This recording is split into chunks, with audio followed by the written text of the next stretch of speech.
तो कल हमने पढ़ लिया था अब तो इम्यूलिन।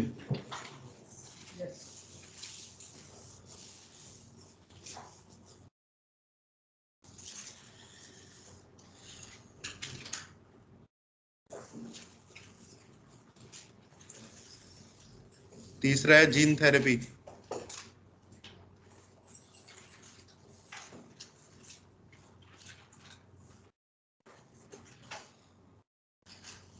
तो हम एप्लीकेशंस इन मेडिसिन पढ़ रहे हैं।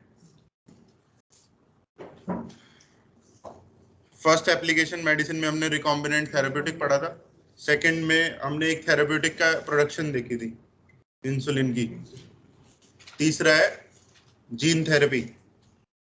जीन थेरेपी होता है जेनेटिक डिजीज की ट्रीटमेंट के लिए। ठीक है, आप सभी को पता है जेनेटिक डिजीज होती है due to mutation in any gene. किसी जीन में कोई म्यूटेशन होगी, ठीक है, और उससे देन कोई जेनेटिक डिफेक्ट अराइज कर गया। बायोटेक्नोलॉजी से हम क्या कर सकते हैं, उस म्यूटेटेड जीन को रिप्लेस कर सकते हैं करेक्ट जीन की कॉपी से। म्यूटेटेड जीन को हम रिप्लेस कर देंगे एक करेक्ट जीन की कॉपी से। उसी को क्या बोल रहे हैं यहाँ पर, जीन थेरेपी। मीनिंग लिखो इसका।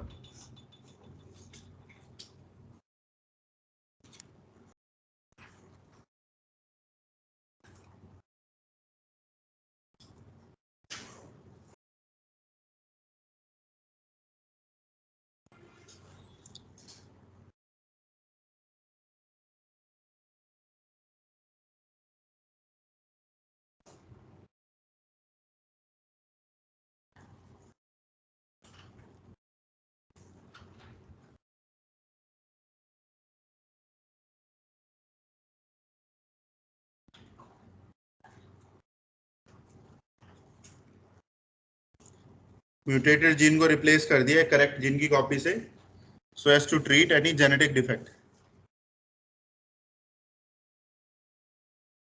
जैसे जो थेरेपी, थेरेपी मतलब ट्रीटमेंट मेथड। जो ट्रीटमेंट मेथड होता है ड्रग से, उसको कीमोथेरेपी कहते हैं। ठीक है, और जो जीन्स के डीएनए के थ्रू हो रहा है उसे बोल रहे हैं जीन थेरेपी। तो जीन थेरेपी को समझने के लिए हम एक एग्जांपल लेंगे, एक जेनेटिक डिफेक्ट का एग्जांपल लेंगे, उसी के थ्रू समझते हैं। बीमारी का नाम है SCID, skid, severe combined immunodeficiency.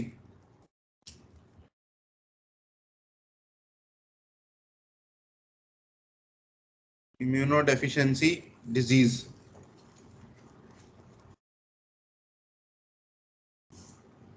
इसके बारे में मैंने आपको थोड़ा सा human health and disease chapter में भी पढ़ाया था। ठीक है, वहां पर हमने इम्यूनोडेफिशिएंसी डिजीज के दो टाइप पढ़े थे, प्राइमरी और सेकेंडरी। प्राइमरी इम्यूनोडेफिशिएंसी वो होती है जो जन्म के साथ होती है, और सेकेंडरी वो होती है जो लाइफ टाइम में एक्वायर होती हैं। सेकेंडरी का हमने एग्जांपल पढ़ा था जैसे एड्स। प्राइमरी इम्यूनोडेफिशिएंसी के एग्जांपल में मैंने आपको ये लिखवाया था, SCID, skid, severe combined immunodeficiency disease. ये जन्म के साथ होती है क्योंकि ये जेनेटिक डिफेक्ट है। कौन से जीन में म्यूटेशन की वजह से होती है, ये लिखो।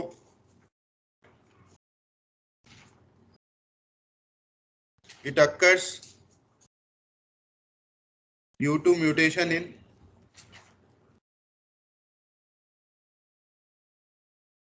ADA gene which codes for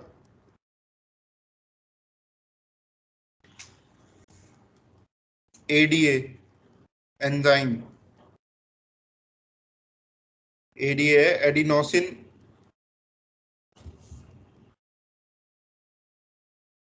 डीअमाइनेज। Adenosine डीअमाइनेज।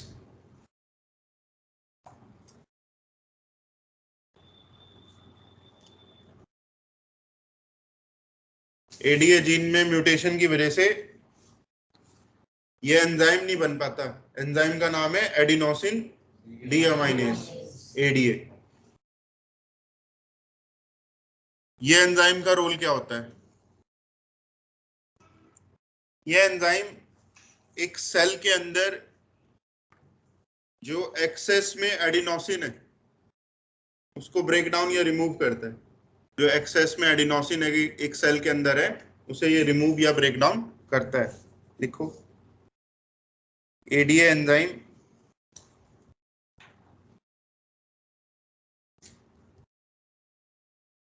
removes excess adenosine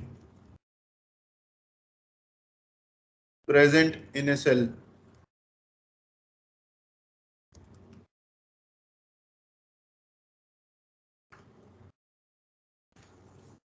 ये इस एंजाइम का रोल है। अब अगला क्वेश्चन ये है कि कौन से सेल में एडिनोसिन की अमाउंट एक्सेस में हो सकती है? कौन से सेल में? पहले ये बताओ एडिनोसिन का रोल क्या होता है एक सेल के अंदर? किसके स्ट्रक्चर में आता है एडिनोसिन? एटीपी के अलावा और किस में आता है? डीएनए में आता है। डीएनए आरएनए के स्ट्रक्चर में होता है ये। तो कौन सा सेल ऐसा होगा जिसको डीएनए बनाने की, नया डीएनए बनाने की जरूरत होगी? जो सेल डिवाइड कर रहे हैं। जो सेल डिवाइड कर रहा है उससे पहले वो अपना डीएनए रेप्लिकेट करता है। तो जो डिवाइडिंग सेल है उन डिवाइडिंग सेल में एडिनोसिन की अमाउंट एक्सेस में हो सकती है। एक नॉन डिवाइडिंग सेल को तो एडिनोसिन बनाने की जरूरत नहीं है। आया समझ में? अब इमेजिन करो अगर एक डिवाइडिंग सेल है उसमें एडिनोसिन की अमाउंट एक्सेस में हो चुकी है लेकिन उसके पास ये एंजाइम नहीं है कि जो बचा कुचा एक्सेस में एडिनोसिन है डीएनए बनाने के बाद जो बच गया एडिनोसिन उसको वो रिमूव या ब्रेक डाउन नहीं कर पा रहा है। तो एडिनोसिन उस डिवाइडिंग सेल में इकट्ठा होता रहेगा और एडिनोसिन की टॉक्सिसिटी हो जाएगी। उसी टॉक्सिसिटी से वो सेल क्या हो जाएगा? मर जाएगा। वो एडिनोसिन की टॉक्सिसिटी से एक डिवाइडिंग सेल की डेथ हो जाएगी। ये पॉइंट समझ में आया? लिखो फिर।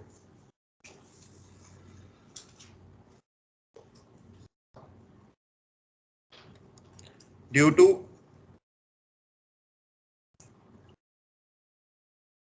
ADA deficiency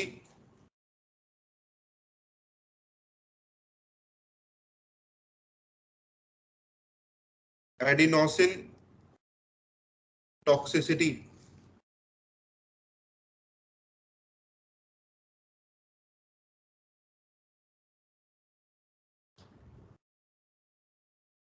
ADA deficiency, adenosine toxicity may result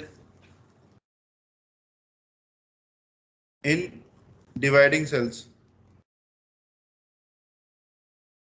May result in dividing cells, which lead to their death. Which lead to their death.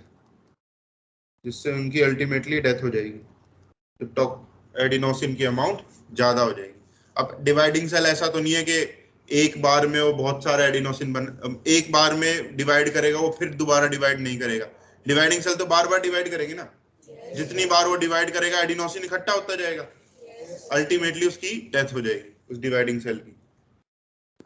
अब नेक्स्ट क्वेश्चन है कि कौन से सेल्स हमारी बॉडी में डिवाइड करते हैं और बार बार डिवाइड करते हैं? जैसे आरबीसी है वो बनता है बोन मैरो से। क्या आरबीसी डिवाइड करता है बनने के बाद? तो क्या आरबीसी की एडिनोसिन टॉक्सिसिटी से डेथ होगी?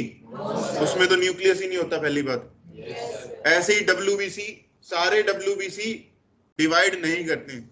कुछ डब्ल्यूबीसी होते हैं जो डिवाइड करते हैं। जैसे हमने ह्यूमन हेल्थ में पढ़ा था लिम्फोसाइट्स, बी और टी लिम्फोसाइट्स। हमने पढ़ा था बी टी लिम्फोसाइट्स मैच्योर होने के बाद कौन से ऑर्गन्स पे जाके स्टोर होते हैं? सेकेंडरी लिम्फोइड ऑर्गन पे, जैसे स्प्लीन पे स्टोर्ड है बी और टी सेल। फिर मैंने पढ़ाया था अगर वहां पर कोई एंटीजन, फॉरेन एंटीजन आकर डिटेक्ट होगा तो वो सेल क्या करने लगेंगे? वो डिवाइड करने लगेंगे बी और टी सेल्स, और वो डिवाइड करके बहुत सारे सेल बनाएंगे। मतलब वो बहुत ज्यादा डिवाइड करेंगे एक बार में, क्लोन ऑफ सेल्स बना लेते हैं बहुत सारे डिवाइडिंग बी और टी सेल्स। तो जब वो मल्टीपल डिविजन्स करेंगे उस समय उनमें एडिनोसिन टॉक्सिसिटी हो जाएगी और बी और टी सेल्स की डेथ हो जाएगी। अगर बी सेल भी मर गया, टी सेल भी मर गया, कोई इम्यूनिटी बचेगी उस पर्सन में? तो क्या बोलेंगे? कंबाइंड। कंबाइंड क्यों बोला? क्योंकि बी सेल इम्यूनिटी भी गई और टी सेल इम्यूनिटी भी गई। सीवियर क्यों बोला? क्योंकि जन्म के साथ हो रहा है, ये जेनेटिक डिफेक्ट है। लिख लो इस पॉइंट को।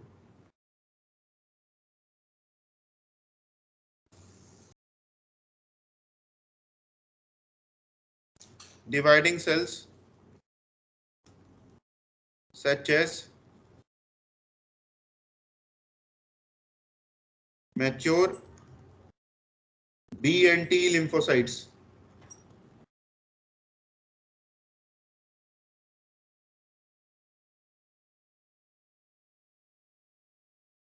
Guys, ठीक है, बी और टी लिम्फोसाइट्स की डेथ होगी। दिस कॉज स्किड, और उससे हो गई ये बीमारी स्किड, कंबाइंड इम्यूनोडेफिशिएंसी। कंबाइंड मतलब एंटीबॉडी इम्यूनिटी भी लॉस हो रही है और सेलुलर इम्यूनिटी भी लॉस हो रही है।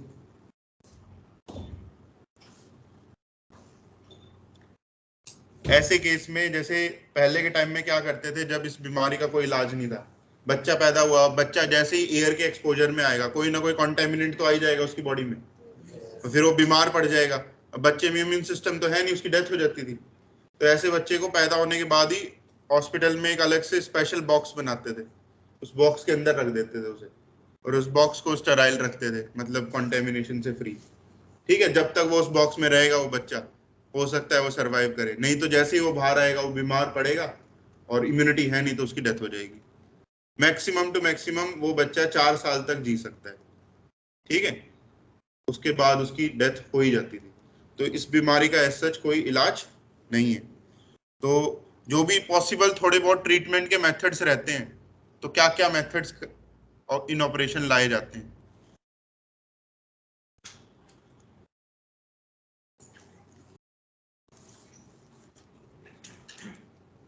ट्रीटमेंट मेथड्स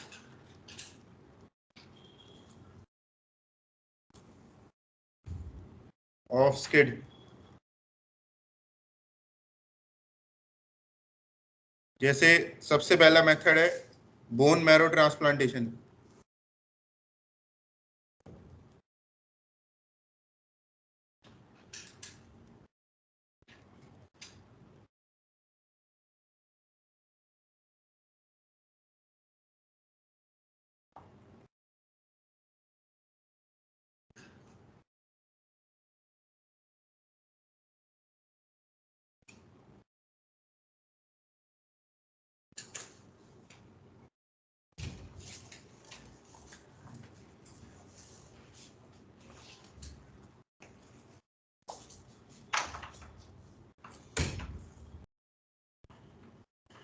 तो बोन मैरो ट्रांसप्लांटेशन का में क्या करते हैं, जैसे पेरेंट से या उस पेशेंट के जो सिबलिंग्स होते हैं, भाई बहन हो गए, उनके बोन मैरो के सेल्स को आइसोलेट करते हैं, बोन से निकालते हैं उनकी, और उन बोन मैरो को इंजेक्ट करते हैं इन पेशेंट बोन, पेशेंट की बोन मैरो में इंजेक्ट कर देते हैं उन सेल्स को। ठीक है, पर्पस ये रहता है कि जो बी और टी सेल्स हैं वो बोन मैरो से ही बनते हैं, ओरिजिन तो उनकी बोन मैरो से ही है। ठीक है, तो वो पेरेंट्स के बोन मैरो से उसको आइसोलेट करेंगे, एक्सट्रैक्ट करेंगे और इंजेक्ट कर देंगे इनसाइड पेशेंट। इसमें आप लिखो, हाँ, सेल्स को आइसोलेट कर, पूरा बोन मैरो को नहीं करेंगे, एक बार तो लेकिन निकालना पड़ेगा ना बोन मैरो, फिर उसमें से सेल्स को फिल्टर करके डाल देंगे। बोन मैरो में तो बहुत सारे अलग अलग तरह के सेल्स होते हैं। B and T sales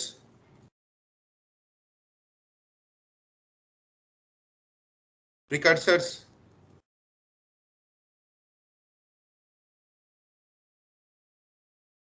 are taken from bone marrow। तो बोन मैरो से जो, जिनसे बी सेल बनना है या टी सेल बनने हैं, उन प्रिकर्सर सेल्स को अपटेक कर लेते हैं। Are taken from bone marrow of parents, ये siblings, and transplanted in and transplanted in patient, और उसको पेशेंट के बोन मैरो में ट्रांसप्लांट कर देते हैं।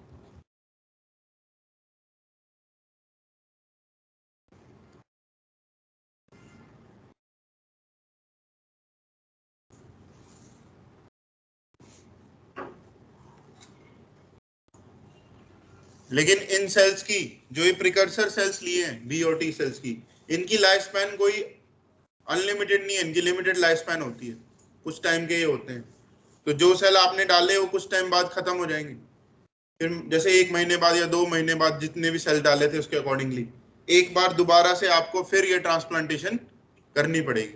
पेरेंट से जैसे दोबारा बोन मैरो लेंगे और फिर इंजेक्ट करेंगे पेशेंट में। अब देखो बोन मैरो को एक्सट्रैक्ट करना कोई आसान काम थोड़ी ना है, बोन में पहले ड्रिल भी तो करना पड़ेगा। जैसे बोन मैरो सबसे ज्यादा होता है हमारी थाई बोन में, फीमर में, या इनमें होता है जो लॉन्ग बोन्स होती है ह्यूमरस।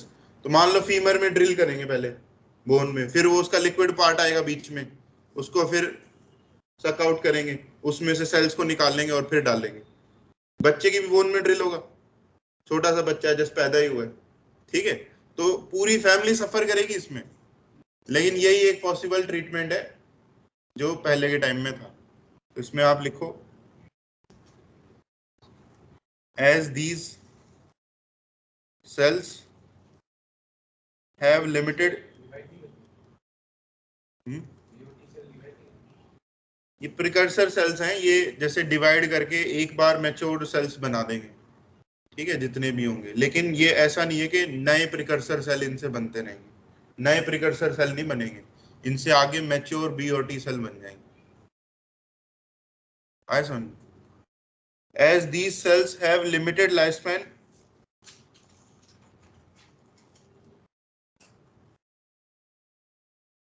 periodic transplantation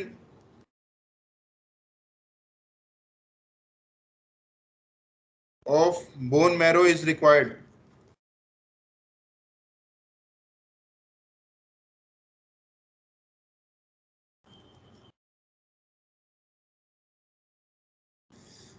पहले के टाइम में क्या, ये आज भी इंडिया में, जैसे इंडिया में बहुत कम ऐसे हॉस्पिटल है जहां पर जीन थेरेपी होता है, ठीक है, एक महाराष्ट्र में आई थिंक। उसके अलावा अगर जीन थेरेपी करना है तो उसके लिए यूरोप में ही जाना पड़ता है या अमेरिका में ही जाना पड़ता है, ठीक है। इंडिया में जो पॉसिबल इसके अभी भी जो सोल्यूशन चल रहे हैं वो बोन मैरो ट्रांसप्लांटेशन।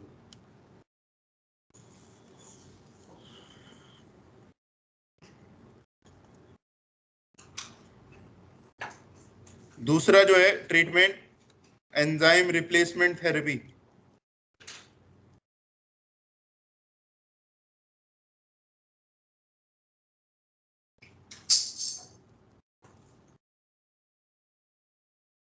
ERT,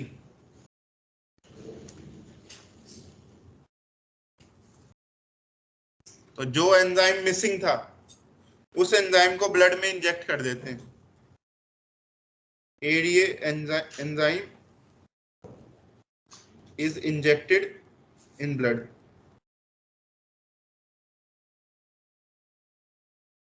तो इससे होगा क्या, अगर ब्लड में जो एडिनोसिन है, अगर ब्लड में अगर है एक्सेस में, वो तो हो जाएगा रिमूव, लेकिन जो सेल्स के अंदर वाला है, जो डिवाइडिंग सेल्स में एक्यूमुलेट, वो तो बार बार होता रहेगा ना, वो रिमूव नहीं हो पाएगा, ठीक है। तो जब भी बोन मैरो ट्रांसप्लांटेशन करते हैं तो साथ में ब्लड में उसके इंजेक्ट भी करते हैं इस एंजाइम को भी, एडी एंजाइम को भी, ठीक है, लेकिन ये कोई फुल प्रूफ क्योर नहीं है।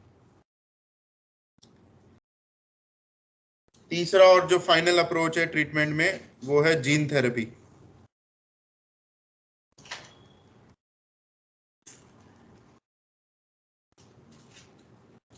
सेकंड मेथड है वो फर्स्ट वाले से तो काफी कंपैरेटिवली इजीियर है।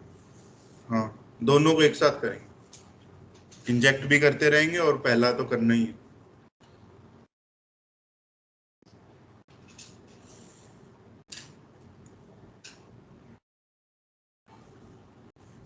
अब टॉक्सिसिटी अगर किसी सब्सटेंस की हो रही है तो उससे दूसरे सेल्स को भी तो हैम्पर होगा ही। मान लो ब्लड में वो टॉक्सिक लेवल उसका बढ़ रहा है तो ERT करना पड़ेगा ताकि वो जो एडिनोसिन ब्लड में इकट्ठा हो रहा है वो खत्म हो। जीन थेरेपी, जो हमारा टॉपिक है। जीन थेरेपी स्किड में सबसे पहले किया गया था यूएस में 1990 में। ठीक है, एक 4 साल की बच्ची थी जो स्किड की पेशेंट थी, उसके ऊपर किया गया था। तो first performed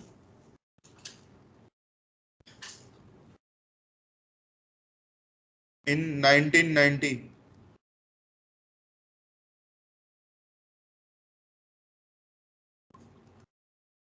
on 4-year-old US girl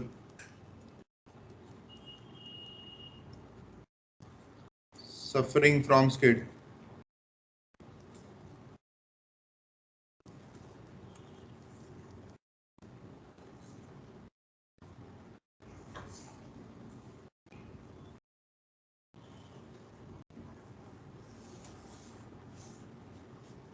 तो इसमें मेथड में क्या परफॉर्म किया गया इस बच्ची के बॉडी से लिम्फोसाइट्स को बाहर निकाला। वो लिम्फोसाइट डिफेक्टिव थे, उसमें एडीए जीन नहीं था। ठीक है, बच्ची के लिम्फोसाइट्स को बाहर निकाला, फिर उन लिम्फोसाइट्स में पहले से बना बनाया एक एडीए जीन की कॉपी इंसर्ट कर दी बायोटेक्नोलॉजी के थ्रू। मतलब ट्रांसफॉर्म कर दिया उन सेल्स को एक फॉरेन डीएनए से। कैसे ट्रांसफॉर्म किया? रेट्रोवायरल वेक्टर बनाए। एनिमल्स में यही वेक्टर यूज होते हैं। एक रेट्रोवायरल वेक्टर बनाया और उसमें एडीए जीन डाल दिया, और उस वायरल वेक्टर ने वो इन ह्यूमन के सेल्स पे एक्ट करवाया। तो उस वेक्टर ने एडीए जीन को लिम्फोसाइट्स में इंसर्ट करवा दिया। आगे सन में ये ट्रांसफॉर्म्ड हो गए सेल। जो सेल ट्रांसफॉर्म्ड हुए उसको बच्चे के बॉडी में दोबारा से ट्रांसफर कर दिया। तो इस सिंपल से मेथड से, सिंपल तो नहीं है वैसे ये, इस मेथड से पेरेंट्स या पूरी फैमिली तो सफर नहीं हुई, और बच्चे के भी ऐसे नहीं है कि बोन में ड्रिल करना पड़ रहा हो। ठीक है, तो उसके बॉडी से कुछ सेल्स को निकाला, उन्हीं को ट्रांसफॉर्म किया, उन्हीं को दोबारा इंजेक्ट कर दिया। देखो इसमें ये भी टेम्परेरी है।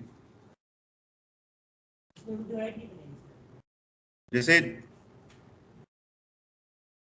जो नए सेल बनेंगे उसकी बॉडी में, वो सारे तो डिफेक्टिव ही होंगे ना। बोन मैरो से जो भी नया बन रहा है वो तो डिफेक्टिव ही है। हमने कुछ सेल्स को कर दिया, बाकी तो सारे नए सेल तो डिफेक्टिव ही बन रहे हैं। जो भी नया बन रहा है उसको पीरियोडिकली लेते रहेंगे और उनमें ट्रांसफॉर्म करते रहेंगे ना। सर ईआरटी भी करते रहना। आईआरटी भी करते हैं, वो तो आसान है ना। Using retroviral vectors ADA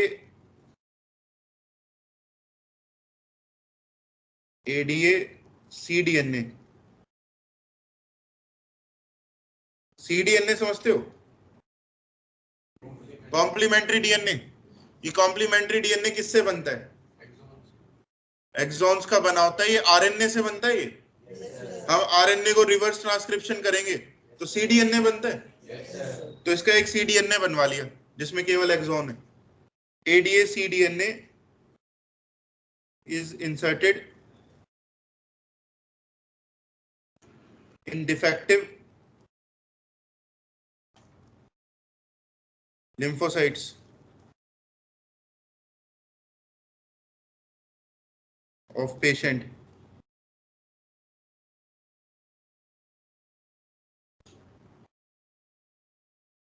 Transformed cells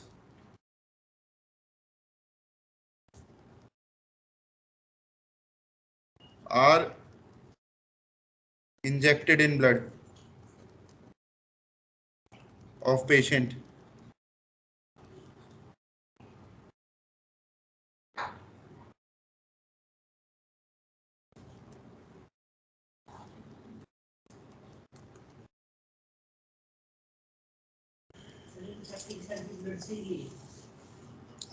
infective जैसे लिम्फोसाइट्स तो हमें मिलते हैं सेकेंडरी लिम्फॉइड ऑर्गन में। ठीक है, सेकेंडरी लिम्फॉइड ऑर्गन से ये आइसोलेट करने पड़ेंगे एक बार, तो बहुत सारे सेल्स मिल जाएंगे। उनको फिर आप क्रायो प्रिजर्व करके चाहे रख लो हॉस्पिटल में, और पीरियोडिकली थोड़े थोड़े सेल्स को डालते रहो ट्रांसफॉर्म करके। इस तरह से कर सकते हैं। बहुत एक्सपेंसिव प्रोसेस। जैसे ये बहुत ज्यादा एक्सपेंसिव प्रोसेस होती है। आजकल एक मार्केट में या आपने न्यूज में कोई एक ड्रग का नाम सुना होगा, जोलगेंसमा, बड़ा फेमस हो रखा है ड्रग, सुना है कभी? जोलगेंसमा नहीं सुना? अच्छा। अभी रिसेंटली इस ये जीन थेरेपी है, ठीक है, एक जेनेटिक डिफेक्ट होता है स्पाइनल मस्कुलर डिस्ट्रॉफी। इसके ट्रीटमेंट होती है 16 करोड़ रुपए की। एक जीन थेरेपी है, इसको बोलते हैं एक मेडिसिन है 16 करोड़ रुपए की, वो जीन थेरेपी है। तो ये स्पाइनल मस्कुलर डिस्ट्रॉफी के लिए करी जाती है। तो इसके लिए कई बार अभी फंड्स वगैरह भी कलेक्ट होते हैं। नहीं सुना कभी आपने? अभी जैसे रिसेंटली विराट कोहली ने किया, 7 करोड़ रुपए दिए थे एक पेरेंट को। 16 करोड़ का ही ड्रग है। पीछे केबीसी देखते हो? नहीं देखते, छोड़ो है। बिग बॉस देखते होगे तुम लोग, हैं? वो भी नहीं देखते।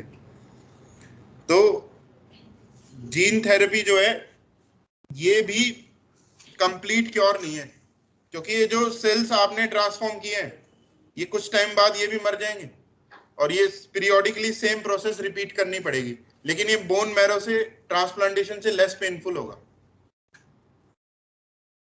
इसमें आप लिखो,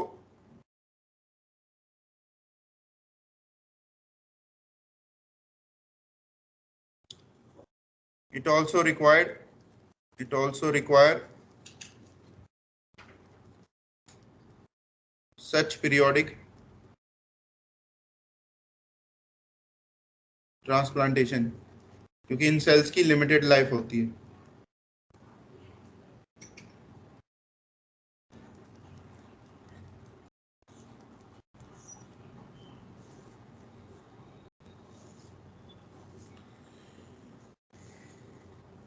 लेकिन जीन थेरेपी बन सकता है कंप्लीट क्योर, ठीक है। हम बोन मैरो को कंप्लीटली म्यूटेट या क्योर कर सकते हैं। कैसे कर सकते हैं? अगर हम जीन थेरेपी एक अडल्ट या एक पैदा होने के बाद बच्चे पे परफॉर्म ना करके एम्ब्रियोनिक स्टेज में परफॉर्म करें, जैसे जब एम्ब्रियो बन रहा है उस समय हम उसके डीएनए को म्यूटेट कर दें, ठीक है। एम्ब्रियो को जैसे बाहर निकाला, या लैब में ही एम्ब्रियो को बनाया आईवीएफ के थ्रू, या बाहर निकाल लिया मदर से, और उस एम्ब्रियो को देना आपने म्यूटेट कराया जीन थेरेपी से, और म्यूटेशन के बाद उसको फिर सरोगेसी के थ्रू या मदर के इनसाइड उसको एम्ब्रियो को ट्रांसफर कर दिया। तो एम्ब्रियो में अगर म्यूटेशन हो जाती है तो वो तो उसके हर सेल में स्प्रेड होगी। उसका जो आगे बोन मैरो बनेगा उसमें भी वो डिफेक्टिव सेल नहीं होगा। अगर ऐसा होना पॉसिबल हुआ तो जीन थेरेपी कंप्लीट क्योर बन जाएगा ना, ऐसे केस में तो। लेकिन करंटली या प्रेजेंटली किसी भी कंट्री में एम्ब्रियो, ह्यूमन एम्ब्रियो को एडिट करना या मॉडिफाई करना अलाउड नहीं है। कोई भी कंट्री अलाउ नहीं करती कि आप ह्यूमन एम्ब्रियो को जेनेटिकली मॉडिफाई करें, ठीक है। ऐसा क्यों अलाउड नहीं है? क्योंकि इसका मिसयूज बहुत ज्यादा हो सकता है। हमने स्टार्ट तो किया था ट्रीटमेंट के नाम पर, और उसके बाद कुछ और ही करने लग गए। बहुत सारे जीन्स ऐसे होते हैं जो ह्यूमन का बिहेवियर भी चेंज कर सकते हैं। मान लो किसी कंट्री ने ऐसे ह्यूमन की फौज खड़ी कर दी जिनमें फियर ही नहीं है, और वो खड़े हैं बॉर्डर पे, लड़ने को तैयार हैं, वो मरने को तैयार हैं, ठीक है। तो ये सारी चीजें भी हो सकती है, म्यूटेटेड ह्यूमंस भी बन सकते हैं अगर हमने एम्ब्रियो को एडिट कर दिया तो इसलिए किसी भी कंट्री को इतनी पावर नहीं दी गई है, या अलाउड ही नहीं है किसी भी कंट्री में। बस ये है कि अगर अगर आपको एम्ब्रियो पे स्टडी भी कर रहे हैं तो गवर्नमेंट के अप्रूव्ड कोई हॉस्पिटल होते हैं, गवर्नमेंट उनको 10 से 15 दिन का टाइम देगी कि ये वॉलंटरी गवर्नमेंट प्रोवाइड करेगी एक ह्यूमन एम्ब्रियो को, इस पे जो रिसर्च करनी है कर लो, इसमें कोई जीन ऐड करना करके देख लो। 10 से 15 दिन का टाइम है तुम्हारे पास। 15 दिन बाद खुद गवर्नमेंट ऑफिशियल आके उस एम्ब्रियो को डिस्कार्ड कर देंगे, खत्म कर देंगे, ठीक है। बस इतनी लेवल तक रिसर्च है, उसको कंप्लीटली हम मॉडिफाई नहीं कर सकते। तो एक लाइन लिख लो, if gene therapy is performed in embryonic stage,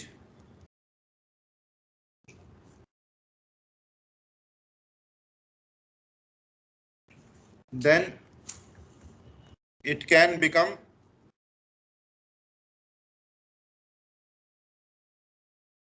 complete cure,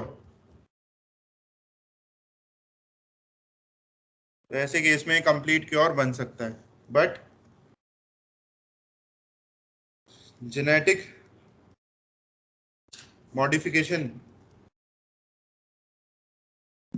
modification of embryo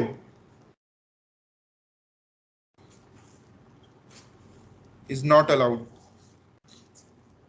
world wide कोई भी कंट्री अलाउ नहीं करता है। जैसे बायोटेक्नोलॉजी को लेकर जो सबसे लिबरल कंट्री है, ठीक है, जो फ्रीली रिसर्च को अलाउ करती है, वो यूएस है। सबसे रिस्ट्रिक्टेड है यूरोप। यूरोप में बहुत कम रिसर्च होती है। यूएस सब कुछ अलाउ करता है। यूएस में जो भी फूड बट मिल रहा है वो सारा बायोटेक से एनहेंस्ड है, बायोटेक से मॉडिफाइड है। वो जितने भी वो फूड खाते हैं सब मॉन्सेंटो, कल बताया था ना मैंने, मॉन्सेंटो कंपनी, वो मॉन्सेंटो कंपनी कंट्रोल करती है कि यूएस के सिटीजन्स प्लेट पे क्या खाना खाएंगे। इतनी बड़ी कंपनी है वो।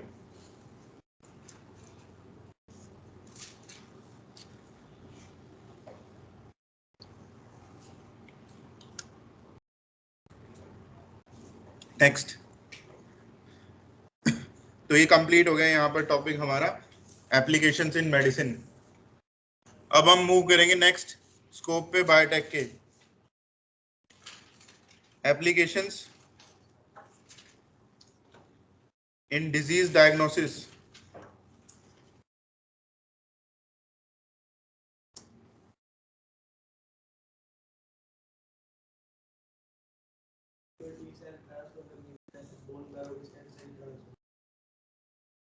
बोन मैरो के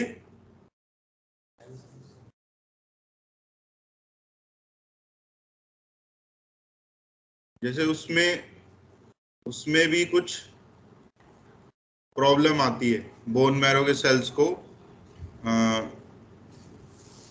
मॉडिफाई करने में या आइडेंटिफाई करने में। उसमें ये प्रॉब्लम आती है कि कौन सा सेल जो है वो प्रिकर्सर बनाएगा बी और टी का, इस चीज की नॉलेज नहीं होती। लेकिन जो प्रिकर्सर सेल्स होते हैं उनको हम बोन मैरो से पहचान सकते हैं। जो प्रिकर्सर बी और टी सेल है उन्हें तो हम आइडेंटिफाई कर सकते हैं, जो बोन मैरो ट्रांसप्लांटेशन में कर रहे थे। लेकिन इस चीज की नॉलेज नहीं होती कि कौन से सेल में उससे आगे प्रिकर्सर बनेगा। ठीक है, मान लो आपने बोन मैरो के कुछ सेल्स को मॉडिफाई कर दिया, स्टेम सेल्स को, और उससे आगे वो बने ही नहीं प्रिकर्सर। प्रिकर्सर किसी दूसरे स्टेम सेल से बनना था, तो फिर वो ट्रांसप्लांटेशन फेल हो जाएगा। ऐसी कुछ प्रॉब्लम आती है इसमें। सर बर्थ होने से पहले पता चल सकता है इस डिजीज को स्टेट के बारे में? मतलब एक फैमिली में अगर जेनेटिक डिजीज की हिस्ट्री रही हो तो हम प्रिडिक्ट कर सकते हैं। ऐसे केस में, हर केस में तो हम पता नहीं लगा सकते। बाकी अगर हमें वो करना पड़ेगा फिर क्या, एमनियोसेंटेसिस वगैरह या वो CVS, chorionic villi. Applications in disease diagnosis. Diagnosis का मतलब बताओ। बीमारी का पता लगाना। जैसे दो टर्म होती है, एक होती है प्रोग्नोसिस। प्रोग्नोसिस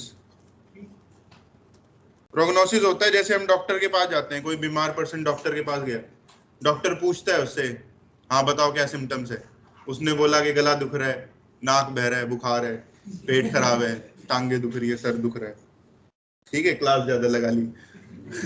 तो वो अपने सिम्टम्स बताएगा डॉक्टर को, वर्बल कम्युनिकेशन ऑफ सिम्टम, वो प्रोग्नोसिस होता है। तो डॉक्टर क्या करेगा, एक स्लिप पे लिखता रहेगा जो भी वो सिम्टम बता रहा है, कि जोलॉजी की क्लास ज्यादा लग गई, ठीक है, केमिस्ट्री की नहीं लगी। अच्छा, उल्टा बोल दिया। फिर डॉक्टर क्या बोलेगा, उसे कुछ समझ नहीं आया डॉक्टर को, डॉक्टर बोलेगा टेस्ट कराओ। क्लास लगाने से कौन सा बीमार होता है? उसने बोला टेस्ट कराओ, ब्लड टेस्ट करो, कोई भी टेस्ट इसने लिख दिया, ब्लड टेस्ट करो, यूरिन टेस्ट करो, कोई भी टेस्ट उसने जो मेंशन किया उसे बोलते हैं डायग्नोसिस। एक्सपेरिमेंटल कंफर्मेशन, जब हम एक्सपेरिमेंट करके कंफर्म करें बीमारी के बारे में कि बीमारी कौन सी है। Experimental confirmation of disease.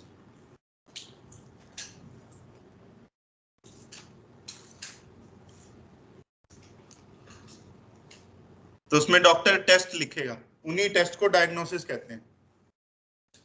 अब जनरली क्या होता है, जो टेस्ट होते हैं बड़े स्लो होते हैं, ठीक है, इनसे बीमारी का हमें जल्दी पता नहीं चलता। जैसे विडाल टेस्ट किया जाता है कौन सी बीमारी के लिए? टाइफाइड के लिए। अब विडाल टेस्ट होते होते 1 से 1.5 महीना बीत जाता है, पर्सन 1 से 1.5 महीने से टाइफाइड से बीमार था, ठीक है। तो इनकी डायग्नोसिस की स्पीड कैसी है? स्लो है ना। हमें चाहिए कि अर्ली डायग्नोज हो जाए, बीमारी का पता चल जाए जल्दी, जेनेटिक डिजीज का हमें पता चल जाए कि म्यूटेशन यहाँ पर हुई है। तो वो सारे करने के ऑप्शन प्रोवाइड करता है बायोटेक्नोलॉजी, डिजीज को डायग्नोज करने में, ठीक है। तो यहाँ पर आप लिखो बायोटेक्नोलॉजी या biotech provides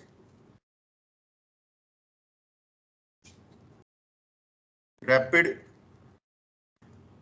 diagnostic tools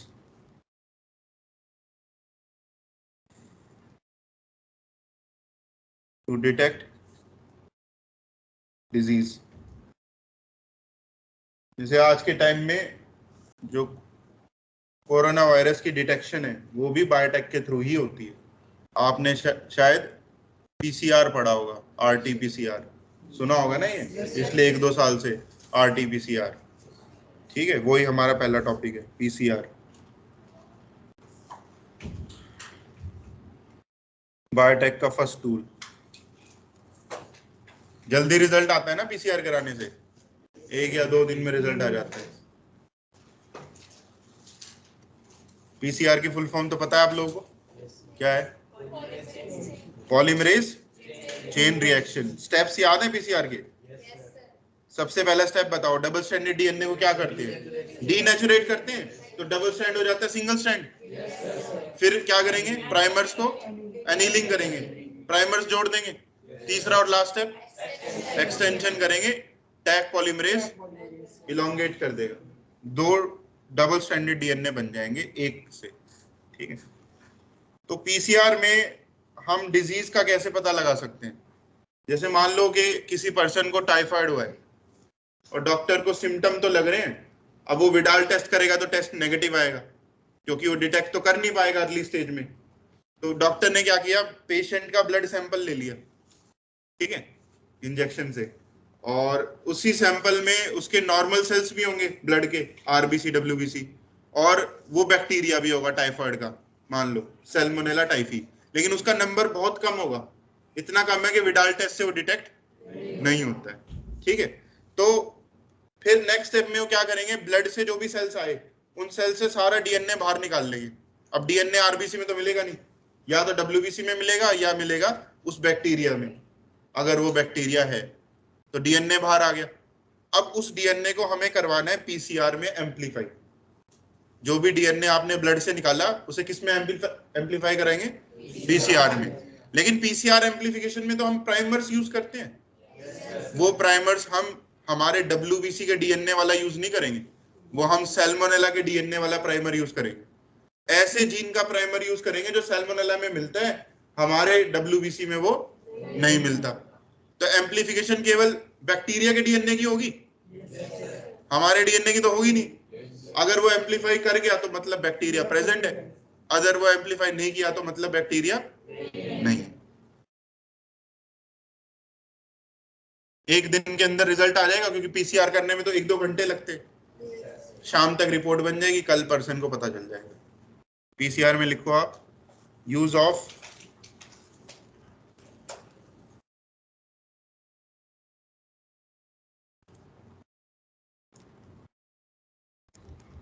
radio labelled,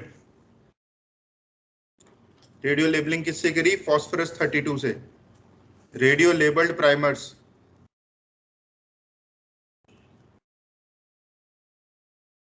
to amplify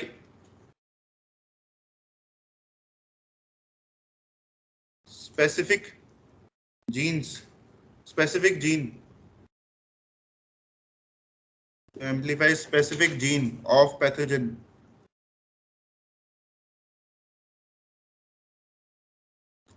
specific gene of pathogen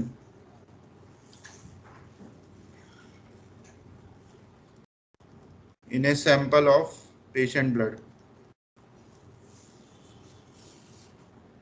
patient का एक ब्लड सैंपल आपने ले लिया, उसमें से आप पैथोजन स्पेसिफिक जीन्स को क्या करोगे, एम्पलीफाई कराओगे पीसीआर में। लेकिन पीसीआर में प्राइमर्स आपने कैसे यूज किए हैं, जो रेडियो लेबल्ड है। रेडियो लेबलिंग समझते हो, बायोटेक में बॉटनी में आपने प्रोब्स में पढ़ी होगी, ये जो सदन ब्लॉटिंग करते हैं उसमें पढ़ी होगी ना। तो जो प्राइमर्स है वो रेडियो लेबल्ड है, और अगर प्राइमर्स बैक्टीरिया के डीएनए पे बाइंड कर गए और वो एम्पलीफाई हो गया, तो उस एम्पलीफाइड डीएनए से रेडियो एक्टिविटी आ रही होगी, क्योंकि प्राइमर्स हमारे कैसे थे, रेडियो लेबल्ड थे। लेकिन अगर कोई एम्पलीफिकेशन हुई नहीं तो फिर रेडियो एक्टिविटी डिटेक्ट नहीं हो। तो कैसे डिटेक्ट करेंगे radio activity,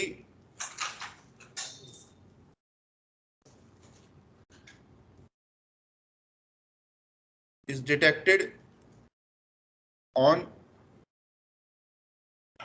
auto radiogram. Auto radiogram एक मशीन होती है जो रेडियो एक्टिविटी को डिटेक्ट करती है। उस डीएनए सैंपल से जो भी रेडियो एक्टिविटी आ रही होगी उसे वो डिटेक्ट कर लेगी।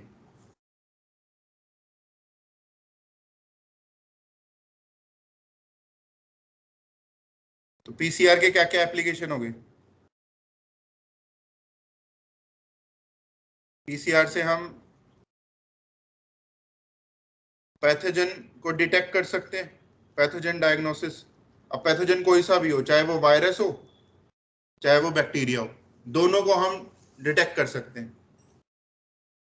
चाहे वायरस रेट्रो वायरस हो चाहे वो डीएनए वाला वायरस हो, दोनों को कर सकते हैं। रेट्रो वायरस या आरएनए वायरस को हम कैसे करेंगे, आरएनए वायरस के लिए जो पॉलीमरेज एंजाइम डाला जाता है वो हम रिवर्स ट्रांसक्रिप्टेज डाल सकते हैं, या तो मशीन में पीसीआर में, या फिर आरएनए पॉलीमरेज डाल देते हैं। नॉर्मली तो टैग पॉलीमरेज डाल रहे हैं, अगर रेट्रो वायरस है तो रिवर्स ट्रांसक्रिप्टेज डाल देंगे, और नॉर्मल कोई आरएनए वाला वायरस है तो आरएनए पॉलीमरेज डाल देते हैं टैग पॉलीमरेज के इंस्टेड। आया समझ में। तो अगर रिवर्स ट्रांसक्रिप्शन हो रही है तो उसी पीसीआर को हम क्या बोलेंगे, आरटीपीसीआर, रिवर्स ट्रांसक्रिप्शन पीसीआर। ठीक है, कोविड के टेस्ट में वही किया जाता है, आरटीपीसीआर। नेक्स्ट, कैंसर की डिटेक्शन या किसी म्यूटेशन की डिटेक्शन।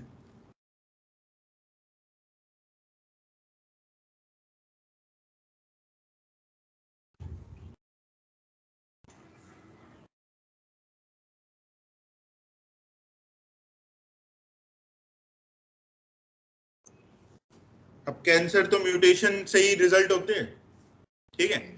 तो म्यूटेशन का कैसे पता चल सकता है, पीसीआर से।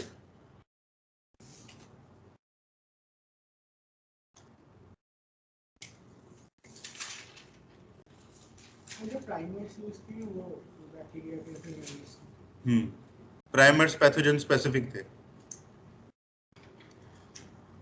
कैंसर या म्यूटेशन को हम कैसे डिटेक्ट करेंगे, जैसे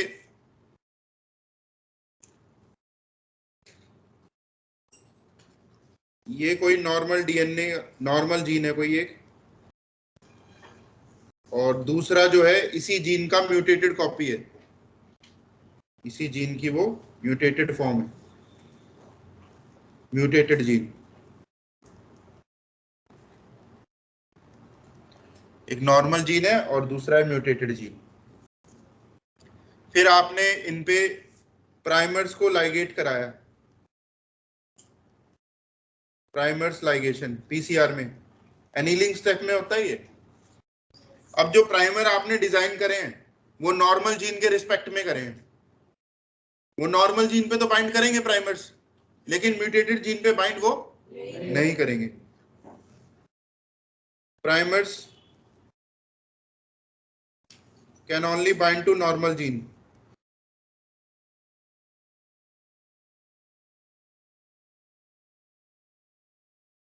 can only bind to normal gene. वो एक नॉर्मल जीन पे तो बाइंड कर जाएंगे क्योंकि उनका बेस सीक्वेंस मैच कर जाएगा, लेकिन एक म्यूटेटेड जीन पे वो प्राइमर बाइंड नहीं करेगा। Primers do not bind on mutated gene. तो इससे आपको पता चल जाएगा कि दो अगर सेल हैं, एक सेल में तो नॉर्मल जीन था और दूसरे में म्यूटेटेड जीन था, तो अगर नॉर्मल जीन की एम्प्लीफिकेशन हो रही है उसी प्राइमर से, लेकिन म्यूटेटेड जीन की एम्प्लीफिकेशन नहीं हो रही, तो आपको पता चल जाएगा ना उसमें म्यूटेशन है। तो इससे आप कैंसर या किसी भी म्यूटेशन की डिटेक्शन भी कर सकते हो पीसीआर से।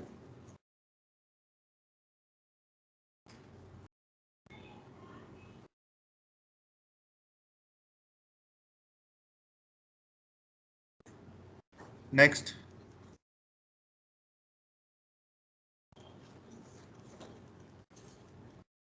सेकंड मेथड है बायोटेक का सदर्न ब्लॉटिंग। ये आपने किस में पढ़ा था? डीएनए फिंगरप्रिंटिंग में, ठीक है। इसके तो आपको स्टेप्स भी पढ़े होंगे आपने।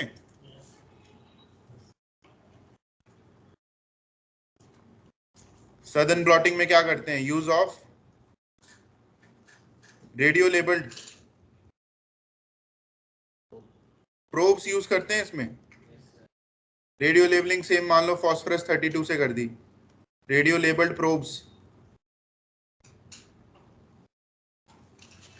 टू डिटेक्ट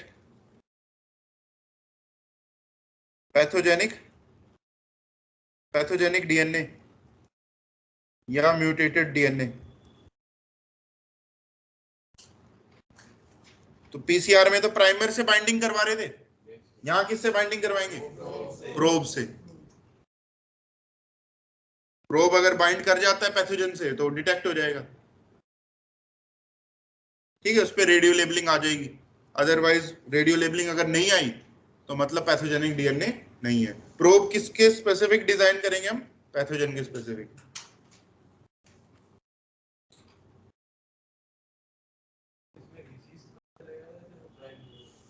इसमें पैथोजन का पता चल जाएगा ना। सेम एग्जांपल मान ले ब्लड से तूने डीएनए सैंपल निकाल लिया, पिछले केस में तो पीसीआर किया था, इस केस में उस डीएनए सैंपल को तू सदर्न ब्लॉटिंग कर रहा है। उसको फिर क्या करते हैं सदर्न ब्लॉटिंग में? पहले तो एक इलेक्ट्रोफोरेसिस किया, फिर नाइट्रोसेल्युलोज मेम्ब्रेन पे ट्रांसफर कर लिया, मेम्ब्रेन पे ट्रांसफर कर लिया, फिर तू प्रोब बनाएगा, उसके प्रोब बना के फिर बाइंड करवाएगा। कुछ बाइंड होंगे कुछ नहीं होंगे, जो बाइंड हो जाएंगे उनकी रेडियो एक्टिविटी डिटेक्ट कर लेंगे ऑटो रेडियोग्राम में। अगर वो बाइंड हो रहा है तो मतलब पैथोजन है, अदरवाइज नहीं है। अच्छा, नॉर्मल जीन पे प्रोब बाइंड हो जाएगा, लेकिन म्यूटेटेड जीन पे प्रोब बाइंड नहीं होगा। जैसे प्राइमर बाइंड नहीं हो रहा था म्यूटेटेड जीन पे, सेम उसी तरह नॉर्मल जीन पे भी प्रोब बाइंड करेगा या प्राइमर बाइंड करेगा।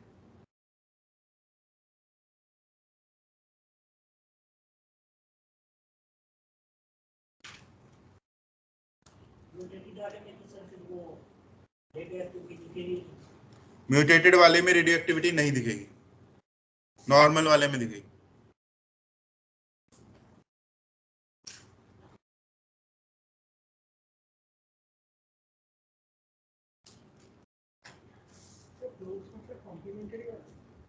प्रोब्स जो बाइंड करेंगे उसके साथ कॉम्प्लीमेंट्री। हाँ, एक सेकंड बता दूं। प्रोब्स समझते हो ना आप सभी क्या होता है? प्रोब्स बताऊंगे मैं, तो मैंने हेडिंग भी डाल दी। प्रोब्स बताओ, डीएनए होता है कि आरएनए होता है? दोनों हो सकता है, दोनों हो सकता है। सिंगल स्ट्रैंड होता है, डबल स्ट्रैंड होता है? सिंगल स्ट्रैंड होता है। प्रोब और प्राइमर में बहुत ज्यादा डिफरेंस नहीं है, दोनों छोटे छोटे सिंगल स्ट्रैंडेड डीएनए आरएनए के फ्रेगमेंट्स होते हैं, और वो किसी एक जीन के स्पेसिफिक बनाए जाते हैं। जैसे मान लो कोई एक इंसुलिन जीन है, उस जीन में कोई एक स्पेसिफिक बेस पेयर बीच में आ रहा है, हमने प्रोब भी वैसा ही बना लिया जो उसी उसी बेस पेयर के कॉम्प्लीमेंट्री है, तो वो उसके साथ बाइंड कर जाएगा। और प्रोब पे हम फॉस्फोरस को रेडियो लेबल्ड करके रखेंगे। तो ये प्रोब या प्राइमर ये लैब में बनाए जाते हैं सिंथेटिकली किसी जीन के स्पेसिफिक। आए समझ में? कुछ और डाउट प्रोब के बारे में? देखो यहाँ पे probes are single stranded DNA और single stranded RNA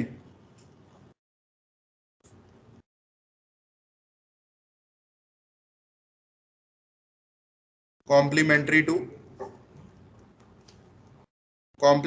to specific pathogenic DNA, specific pathogenic DNA, वो पैथोजन के डीएनए के स्पेसिफिक है, उसी से बाइंड करेगा वो।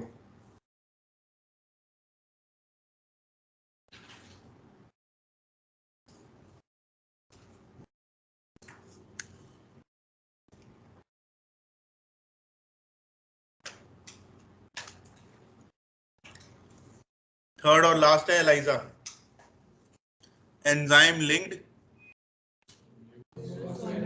इम्यूनोसॉर्बेंट एसे।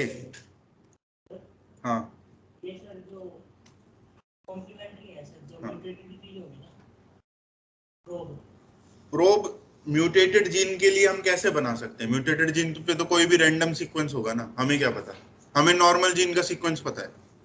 ये सर प्रोब तो पैथोजेनिक डीएनए के उस पे बना रहे हैं। हाँ, या तो पैथोजेनिक डीएनए के लिए बनाएंगे हम, then mutation. जैसे मान लेते को सैल्मोनेला का कोई जीन पता है, उसके लिए तो बना ले, वो जीन हमारी बॉडी में नहीं मिलेगा, सैल्मोनेला में है। या म्यूटेटेड जीन की डिटेक्शन करनी है तो नॉर्मल डीएनए का बना तो प्रोब, एक कोई नॉर्मल सेल ले जिसकी फंक्शनिंग नॉर्मल है, एक कोई दूसरा सेल ले जिसमें म्यूटेशन को डिटेक्ट करना है। ठीक है, नॉर्मल सेल में नॉर्मल जीन है, उस पर तो प्रोब बाइंड करेगा, लेकिन म्यूटेटेड सेल में जो म्यूटेटेड जीन था उस पर प्रोब बाइंड नहीं करेगा, डिटेक्शन हो जाएगी उससे। Complementary to specific pathogenic DNA है। हाँ, तो अगर फिर म्यूटेटेड पे जाके बाइंड करेगा पैथोजेनिक डीएनए म्यूटेटेड थोड़ी ना है, सर, दो अलग अलग केस है ना वो। हाँ, म्यूटेटेड सेल के अंदर मिलेगा ना। म्यूटेटेड डीएनए पे वो बाइंड नहीं कर सकता। प्राइमर बाइंड कर रहा था क्या म्यूटेटेड डीएनए में?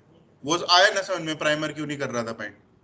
क्योंकि म्यूटेटेड डीएनए का सीक्वेंस अलग है, प्राइमर का सीक्वेंस हमने नॉर्मल जीन के रिस्पेक्ट में बनाया है, ऐसे ही प्रोब भी हम बनाएंगे नॉर्मल जीन के रिस्पेक्ट में।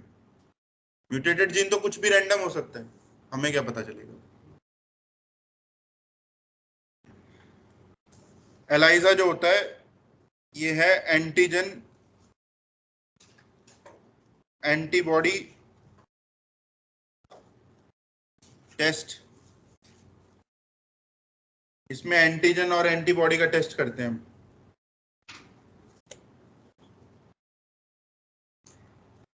It detects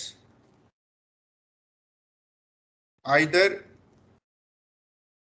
pathogenic antigen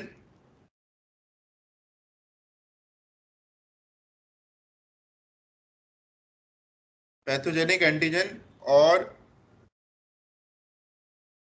antibody produced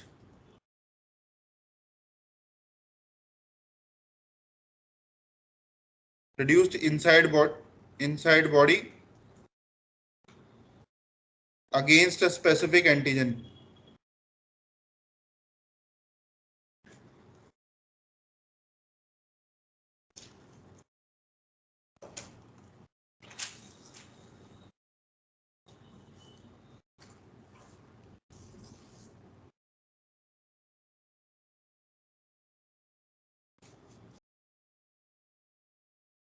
तो यहाँ पर डीएनए को हम डिटेक्ट नहीं कर रहे हैं, जैसे पिछले दो केस में तो डीएनए को डिटेक्ट किया हमने प्रोब से या प्राइमर से।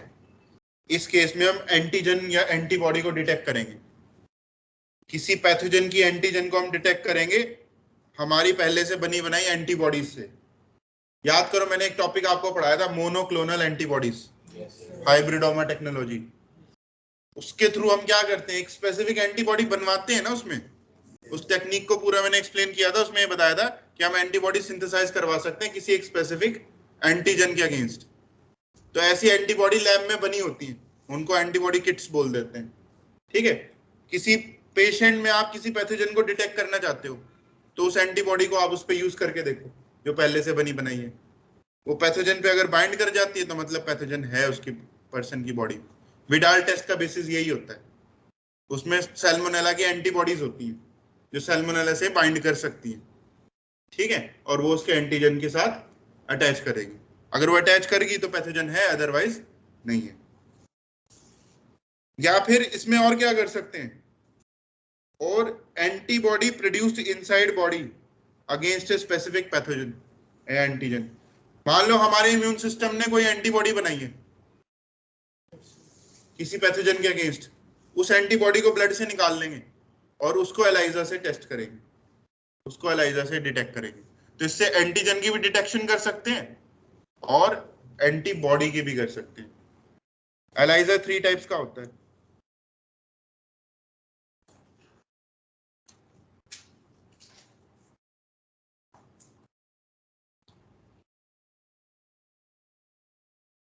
डायरेक्ट एलाइजा,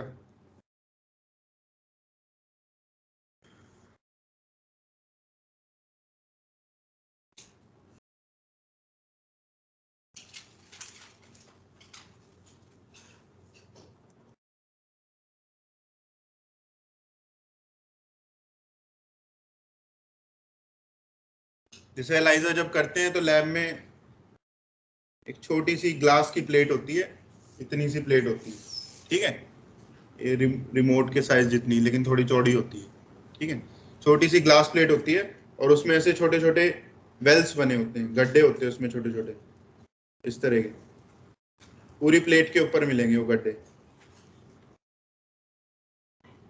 इसको एलाइजा प्लेट ही कह देते हैं। और उसमें वेल्स बने हुए हैं, इन वेल्स में हम क्या डालते हैं, इसमें हम सैंपल डालेंगे। जैसे आपने पेशेंट का ब्लड सैंपल लिया, उस सैंपल में आपको डिटेक्ट करना है कि पैथोजन बैक्टीरिया या वायरस है कि नहीं है। फिर आप क्या क्या करोगे, उस सैंपल को थोड़ा सा केमिकली मॉडिफाई करके उस सैंपल को लोड करेंगे हम इन वेल्स के अंदर। इन वेल्स के अंदर थोड़ा थोड़ा सैंपल डाल देंगे, जितने भी वेल्स है सब में डाल देते हैं। किसी एक वेल में तो पैथोजन आएगा, ठीक है, हर वेल में सैंपल को हम लोड कर देंगे और फिर क्या करेंगे, फिर एंटीबॉडी डालेंगे, ये चेक करने के लिए एंटीबॉडी उस एंटीजन से बाइंड कर भी रही है या नहीं कर रही है। तो मैं आपको यहाँ पर एक वेल का एक्सप्लेन करता हूं कि एक वेल के अंदर क्या रिएक्शंस चल रहे होते हैं, बाकी सभी में भी सेम वैसे ही रहेगा। जैसे मान लो ये एक वेल है एलाइजा प्लेट पे, इस वेल के बॉटम को केमिकली मॉडिफाई करते हैं, इस पे एडजॉर्बेंट लगा देते हैं जो एडजॉर्प्शन करेंगे। वो एडजॉर्बेंट क्या करेंगे, जो भी सेल्स आपने यहाँ लोड करे उन सेल्स को वो एडजॉर्ब कर लेगा।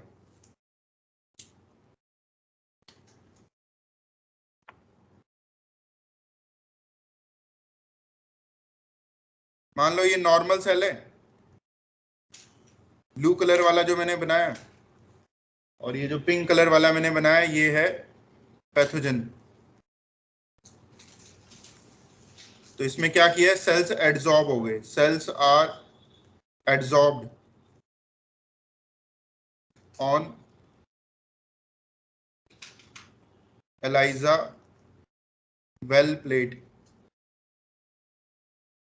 इस प्लेट के ऊपर सेल्स आपने अटैच करवा दिए।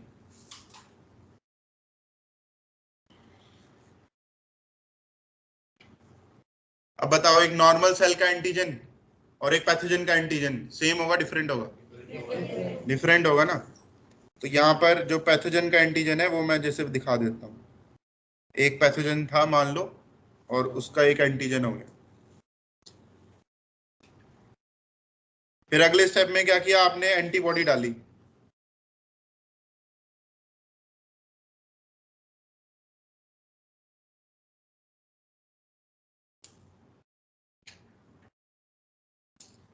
आपने इसमें एंटीबॉडी प्लेस करी,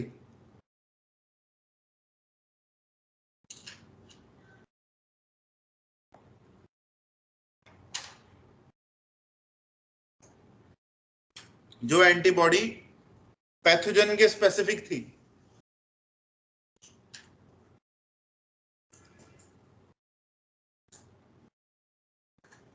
एंटीबॉडी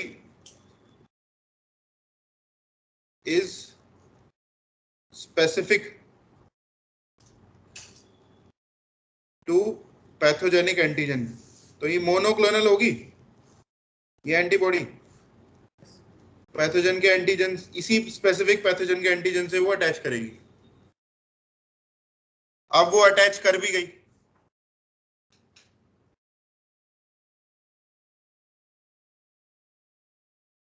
ठीक है, लेकिन आपको कैसे पता चलेगा कि वो अटैच करी भी है कि नहीं करी है? उसकी कंफर्मेशन करने के लिए इस एंटीबॉडी के एक एंड पर एक एंजाइम जुड़ा होता है एंटीबॉडी के साथ। ये एंटीबॉडी एंजाइम के साथ लिंक्ड होती है, ये एंजाइम है, एंटीबॉडी इज एंजाइम लिंक्ड।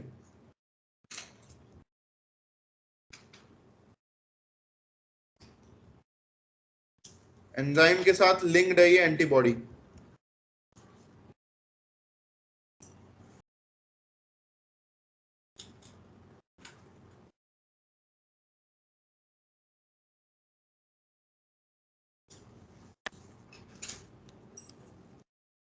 ठीक है, तो अब तक आपने क्या किया, एक प्लेट पे आपने सेल्स को एड्सॉर्ब कराया, फिर आपने एक एंटीबॉडी ऐसी डाली जो पैथोजन के स्पेसिफिक थी। वो नॉर्मल सेल पे तो अटैच करेगी नहीं, वो पैथोजेनिक एंटीजन पे अटैच करेगी। फिर आपको कैसे पता चला वो अटैच कर गई? उसके लिए आपने एंटीबॉडी पे एक एंजाइम लगा रखा है। नेक्स्ट स्टेप में आप क्या करोगे, इस एंजाइम का सबस्ट्रेट डालोगे। Upon addition of substrate of enzyme,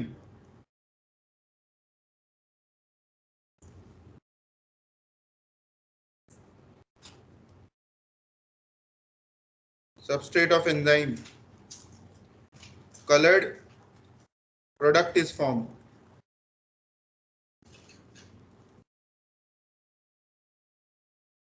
तो जब आप इस एंजाइम का सबस्ट्रेट डालोगे वेल में, तो वो एंजाइम उसको एक कलर्ड प्रोडक्ट में कन्वर्ट कर देगा और उस वेल से आपको एक डिफरेंट कलर दिख रहा होगा। आए पॉइंट समझ में? तो जिससे भी आपको डिफरेंट कलर दिख रहा होगा तो मतलब उसमें पैथोजन प्रेजेंट है, और बाकियों में अगर कलर डिफरेंट नहीं आता उसमें पैथोजन नहीं है। तो हो जाएगी इससे कंफर्मेशन पैथोजन की प्रेजेंस की। इसलिए एंटीबॉडी देखो, मान लो कि इस वेल में पैथोजन ना होता, एक नॉर्मल सेल था, ठीक है, फिर आपने एंटीबॉडी डाली वेल में, एंटीबॉडी तो बाइंड हुई नहीं, ठीक है, फिर हमने क्या कर रखा है, सेल्स को एड्सॉर्ब करा रखा है। फिर हम क्या करेंगे, इसमें पानी डालेंगे, पानी डाल के जो एंटीबॉडीज थी वो पानी में घुल जाएंगी। सेल्स घुलेंगे क्या पानी में? नहीं घुलेंगे, क्योंकि वो एड्सॉर्ब्ड है। प्लेट को ऐसे उल्टा कर देंगे तो एंटीबॉडी सारी वॉश हो जाएंगी जो बाइंड नहीं हुई थी, लेकिन जो बाइंड हो गई थी वो अलग नहीं होंगी। आए ना पॉइंट 7 में? उससे हमें पता चल जाएगा कौन सी बाइंड है कौन सी नहीं। फिर हम उसका सबस्ट्रेट डाल देंगे तो कलर्ड प्रोडक्ट दे देगा, उसी से डिटेक्शन हो जाएगी। इसका नेम अब रीड करो। एंटीबॉडी कैसी है? एंजाइम लिंक्ड है, एंजाइम लिंक्ड। इम्यूनोसॉर्बेंट मतलब इम्यून रिएक्शन, इम्यून रिएक्शन हो रहे हैं यहाँ पे एंटीजन एंटीबॉडी का।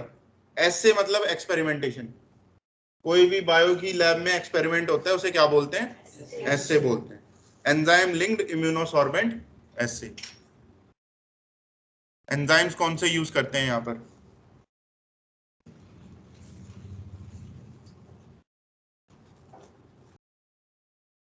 पेरोक्सीडेज और कैटलेस, ये कुछ सबस्ट्रेट्स को कलर्ड प्रोडक्ट में कन्वर्ट करते हैं, पेरोक्सीडेज या कैटलेस।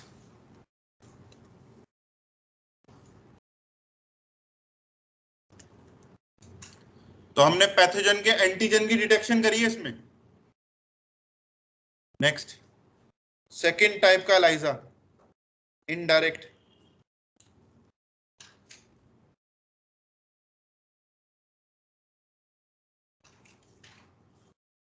इनडायरेक्ट एलाइजा,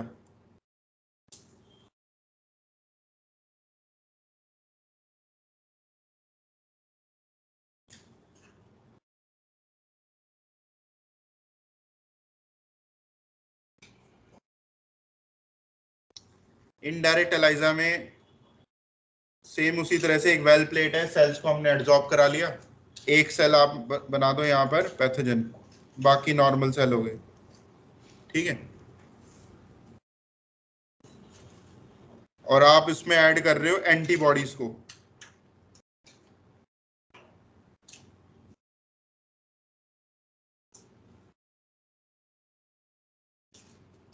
तो ये पहली एंटीबॉडी है, इसे बोलते हैं प्राइमरी एंटीबॉडी।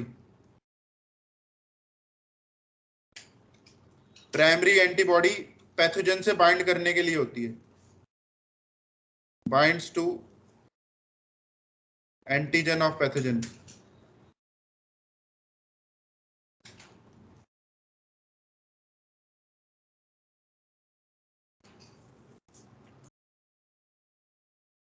अब ये एंटीबॉडी कोई एंजाइम से लिंक्ड नहीं है, डिटेक्शन करना है फिर आपको कि बाइंड हुई है कि नहीं, उसके लिए एक एंटीबॉडी और डालते हैं।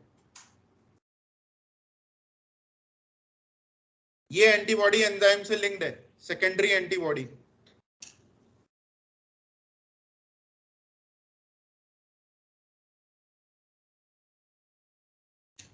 एंजाइम लिंक्ड, और ये प्राइमरी एंटीबॉडी से अटैच करती है, attaches to primary antibody.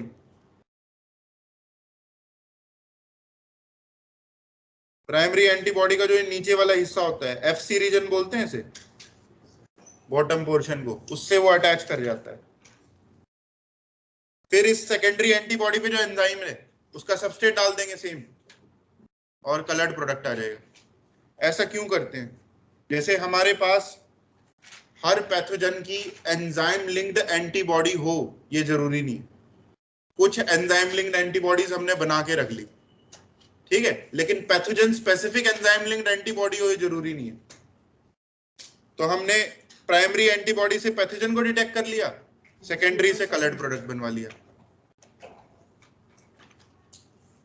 Indirect हो गया ये। तीसरा और आखिरी है सैंडविच एलाइजर।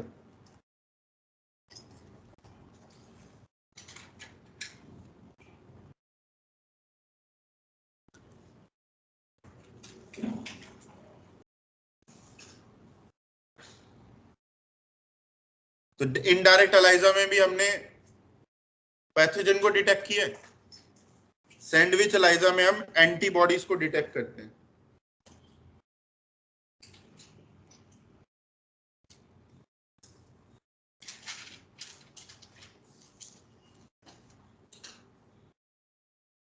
ये कौन सी एंटीबॉडीज हैं? Antibodies produced in patient blood against pathogen. ये वो एंटीबॉडी है जो पैथोजन के अगेंस्ट प्रोड्यूस हुई है, पेशेंट के ब्लड से मिली है ये एंटीबॉडी। आपको नहीं पता ये कौन से पैथोजन की है, आप डिटेक्ट करना चाहते हो, आपने एलाइजा की प्लेट्स पे इन एंटीबॉडीज को जगह जगह अलग अलग वेल्स में एड्सॉर्ब करा दिया।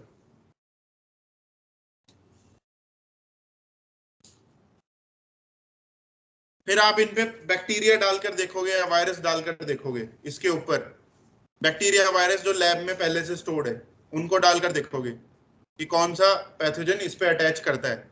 जो पैथोजन अटैच कर गया मतलब उसके अगेंस्ट ये एंटीबॉडी बनी थी पेशेंट में। इसमें तो बिल्कुल उल्टा काम कर रहे हैं, पैथोजन को हम खुद से बनाकर लैब से डाल रहे हैं।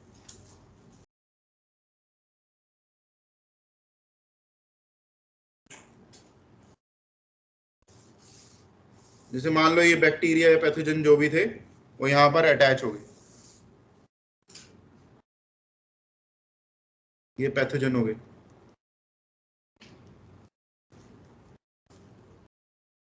तो पैथोजन इन एंटीबॉडी से जो अटैच हुए आपको पता चल गया किसके अगेंस्ट ये बनी है। फिर अब डिटेक्शन करने के लिए कि बैक्टीरिया अटैच हुए भी हैं कि नहीं, एक और एंटीबॉडी डालेंगे जो एंजाइम लिंक्ड होगी।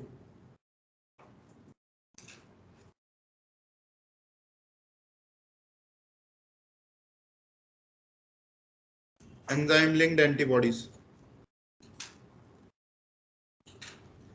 जो अगेन पैथोजन से भी अटैच करेंगी और कलर्ड प्रोडक्ट भी देंगी।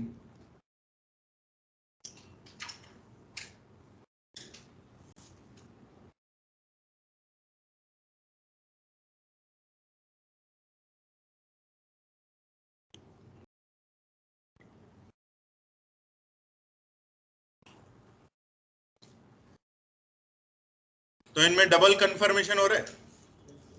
2 बार आपने एंटीबॉडी से अटैच करवाया, एक बार तो पेशेंट के ब्लड से जो एंटीबॉडी मिली और एक बार खुद की जो बाहर से बनाई गई है, दोनों अटैच करेगी तो डबल कंफर्मेशन हो गया। आगे समझ में? ये 3 टाइप्स का था एलाइजा।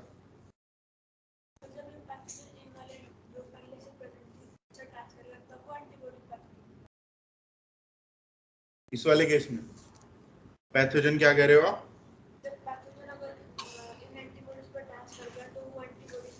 हाँ, तभी करें, क्योंकि बीच में जैसे मैंने बताया ना, एक वॉशिंग का स्टेप होता है, पानी डाल देते हैं। मान लो बैक्टीरिया अटैच करा ही नहीं यहाँ पे, तो लूज हो जाएगा।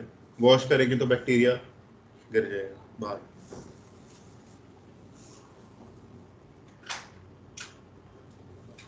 ये टॉपिक भी हुआ complete, applications in disease diagnosis. Next application है या लास्ट एप्लीकेशन है बायोटेक की, applications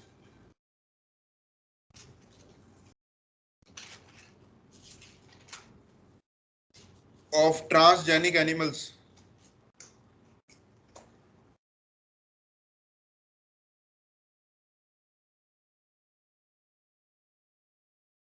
Applications of transgenic animals.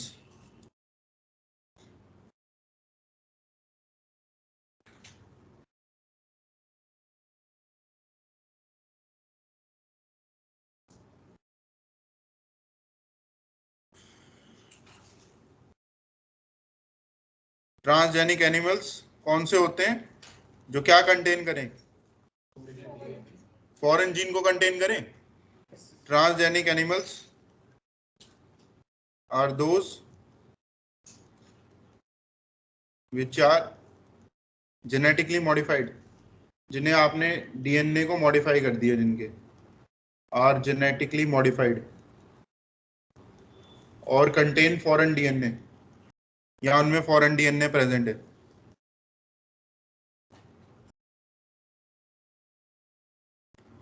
जैसे कल हमने siRNA पढ़ा था, सॉरी RNAi टेक्निक पढ़ी थी, उससे आप किसी जीन के फंक्शन को साइलेंस कर रहे थे, तो आपने जेनेटिकली मॉडिफाई किया ना उसे, हालांकि कोई फॉरेन डीएनए ऐड नहीं किया हमने, तो वो भी ट्रांसजेनिक कहलाएगा। और अगर फॉरेन डीएनए ऐड कर दिया तो वो भी ट्रांसजेनिक कहलाएगा। वो जेनेटिकली मॉडिफाइड ऑर्गेनिज्म है, जीएमओ। 95% जो ट्रांसजेनिक एनिमल्स बनाए जाते हैं वो चूहे होते हैं। 95% ऑफ ट्रांसजेनिक एनिमल्स आर माइस। ठीक है, 95%। 5% दूसरे हो सकते हैं, जैसे मंकी हो गए, ठीक है, रैबिट हो गया, काउज हो गए। 5%। 95% चूहे होते हैं, माइस। तो इन एनिमल्स पे क्या काम होता है या क्या इनकी एप्लीकेशंस है? सबसे पहले इनकी एप्लीकेशन है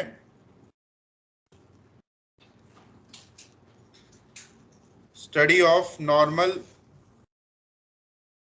फिजियोलॉजी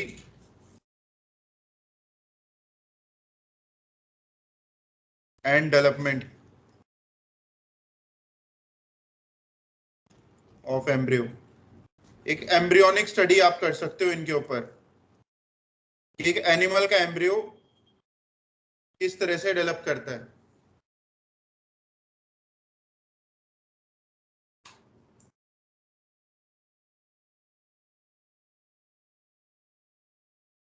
जैसे मान लो आपने ऑब्जर्व करी कि ह्यूमन एम्ब्रियो में कुछ जीन्स होते हैं जिनका कुछ रोल है, लेकिन आपको उनका रोल पता नहीं है, उनका रोल अननोन है। जैसे हमारे जीनोम में बहुत सारे जीन्स है ना जिनका रोल अननोन है, हमें उनका रोल पता नहीं, तो उनका रोल कैसे पता करते हैं? उनका रोल पता करते हैं दूसरे एनिमल से, ठीक है, चूहों से जैसे पता करते हैं, क्योंकि माउस में और हमारे डीएनए में 80% तक सिमिलैरिटी है, तो बहुत सारे जीन मिल जाते हैं उनमें और हम में सेम, ठीक है।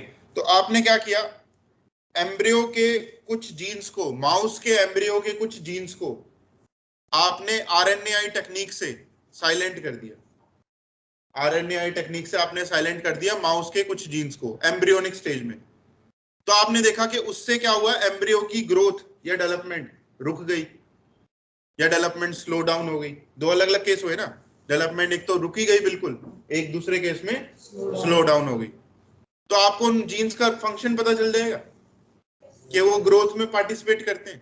सेम जीन मान लो ह्यूमन एम्ब्रियो में भी है, तो आपको ह्यूमन एम्ब्रियो के जीन का फंक्शन पता चल गया माउस में स्टडी करके। इसी को बोलते हैं study of normal physiology and development. लिखो इसमें,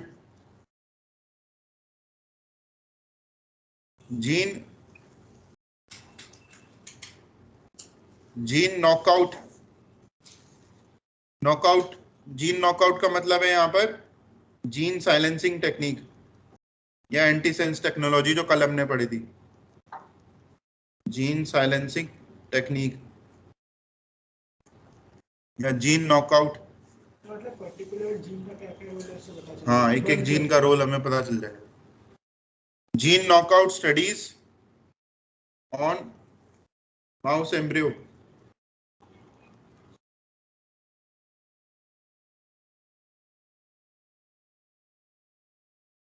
for study of development. Development मतलब एम्ब्रियोनिक डेवलपमेंट, कि उसका एम्ब्रियो कैसे डेवलप कर रहा है, उसको हम स्टडी कर रहे हैं।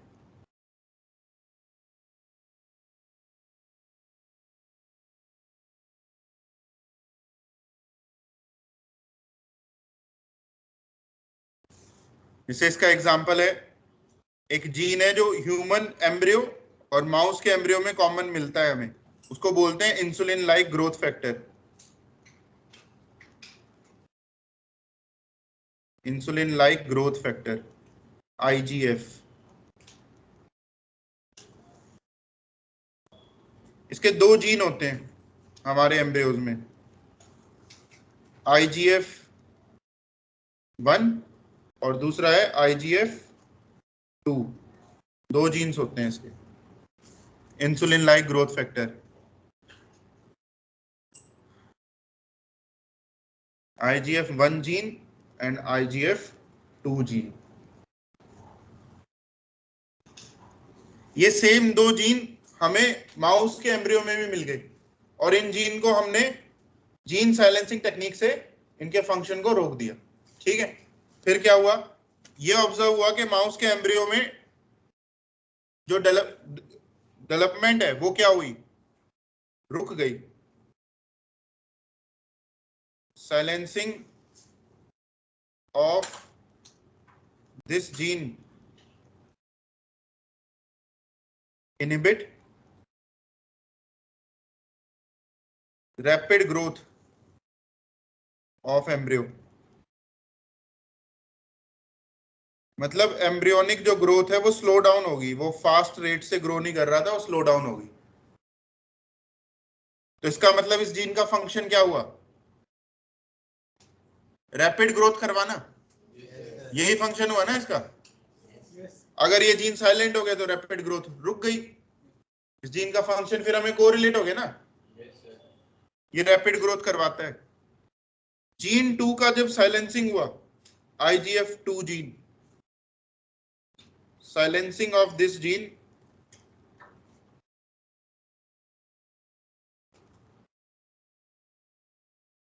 Inhibit early development of embryo. Embryo की इनिशियल डेवलपमेंट रुक गई।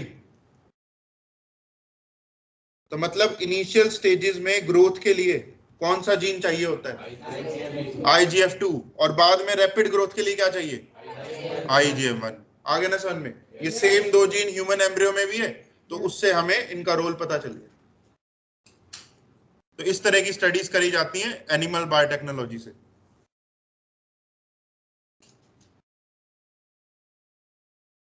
एनिमल के सारे सेल को मॉडिफाई, सारे सेल को मॉडिफाई, फिर तो कर सकते हैं, उसके एम्ब्रियो को मॉडिफाई कर दो। एम्ब्रियो को हमें मॉडिफाई करना पड़ेगा, वो हो जाते हैं, बनाए भी जाते हैं इस तरह के animals.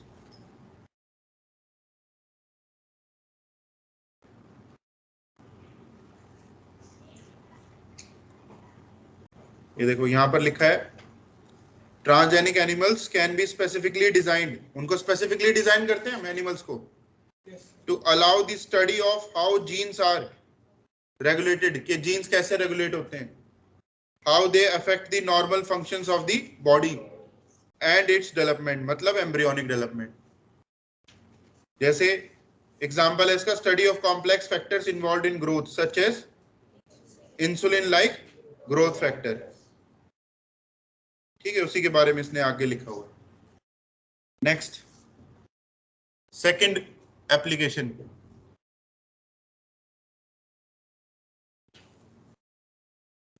Study of genetic disease. हमें जेनेटिक डिजीज के बारे में भी पता चल जाता है।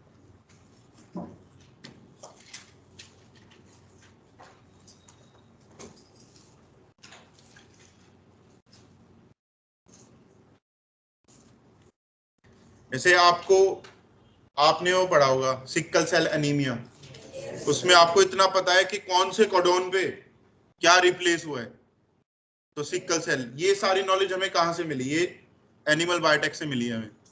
आपने माउस पे करवा के देखा म्यूटेशन, बहुत सारी अलग अलग म्यूटेशंस करवा के देखी कि किस म्यूटेशन से सिकल सेल एनीमिया हो रहा है, पता चला कि उस 6th कोडोन पे कोई म्यूटेशन हुई थी, उससे हो रहा है सिकल सेल एनीमिया। आया सन में? तो वहां से हमें पता चलता है कि कौन सी म्यूटेशन से कौन सी जेनेटिक डिजीज होती है। ये सेम स्टडी क्या हम ह्यूमन पे कर सकते हैं? किसी ह्यूमन एम्ब्रियो को लेकर उसको मॉडिफाई कर रहे हो, वो अलाउड नहीं है। ठीक है, इसलिए इन एनिमल्स पे ही कराई जाती है।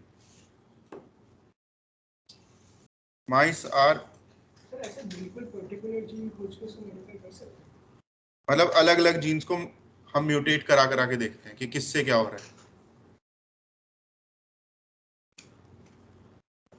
जैसे मैंने अपने कॉलेज में रिसर्च का काम जो किया था, मैंने ड्रोसोफिला जो फ्लाई होती है, ड्रोसोफिला मेलेनोगेस्टर, नाम सुना है उसका? yes, उस पे काम किया था मैंने, जेनेटिक्स का। तो मेरा रोल ये था कि ये पता लगाना कि कौन से डीएन जीन्स उसके लोकोमोशन पैटर्न पे काम करते हैं, कि जब वो लोकोमोट करती है अपनी 6 लेग से, तो कौन से जीन से सिग्नल आ रहे हैं। ठीक है, न्यूरॉन्स के सिग्नल, इस तरह का कुछ काम था। तो हमने आरएनएआई टेक्निक से जो न्यूरोट्रांसमीटर के रिसेप्टर्स होते हैं, उन रिसेप्टर्स को साइलेंट करवा दिया, मतलब उनकी फॉर्मेशन नहीं करवाने दी। अलग अलग फ्लाइज में अलग अलग रिसेप्टर्स को हमने खत्म करवाया, ये टेस्ट करने के लिए कि कौन से रिसेप्टर से वो लोकोमोट नहीं कर पाएगा। फिर एक फ्लाई थी, 6-7 फ्लाइज को हमने मॉडिफाई करवाया था, जिसमें से ज्यादातर तो चल रही थी नॉर्मल, एक फ्लाई थी वो लंगड़ा रही थी। तो मतलब उसमें जो न्यूरोट्रांसमीटर था वो अटैच नहीं कर पाया न्यूरॉन से जो आ रहा था, क्योंकि उसमें वो जो रिसेप्टर था वो रिक्वायर्ड था लोकोमोशन करने के लिए। तो हमें एक सैंपल से पता नहीं चलेगा, हमें बहुत सारे सैंपल बनाने पड़ेंगे।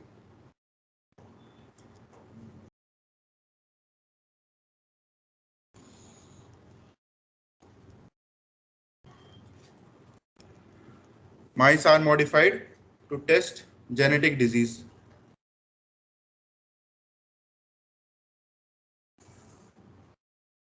एक बार एनसीईआरटी वाली लाइन भी इसकी रीड करते हैं।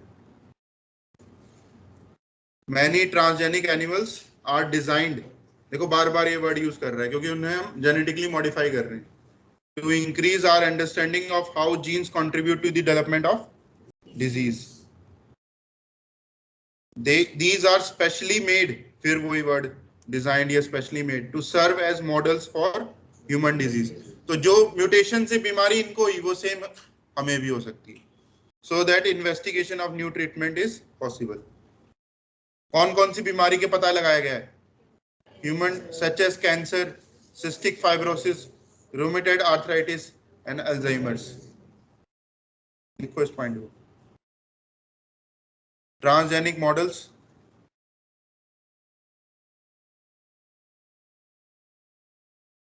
आर अवेलेबल फॉर, इसी पे क्वेश्चन बना देगा वो कि बताओ विच ऑफ द फॉलोइंग का ट्रांसजेनिक मॉडल अवेलेबल नहीं है।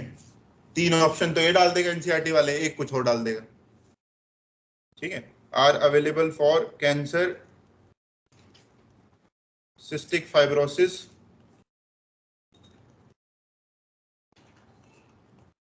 Rheumatoid arthritis,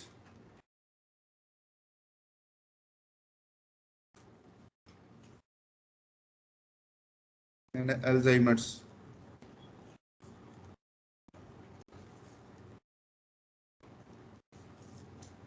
Alzheimer's disease.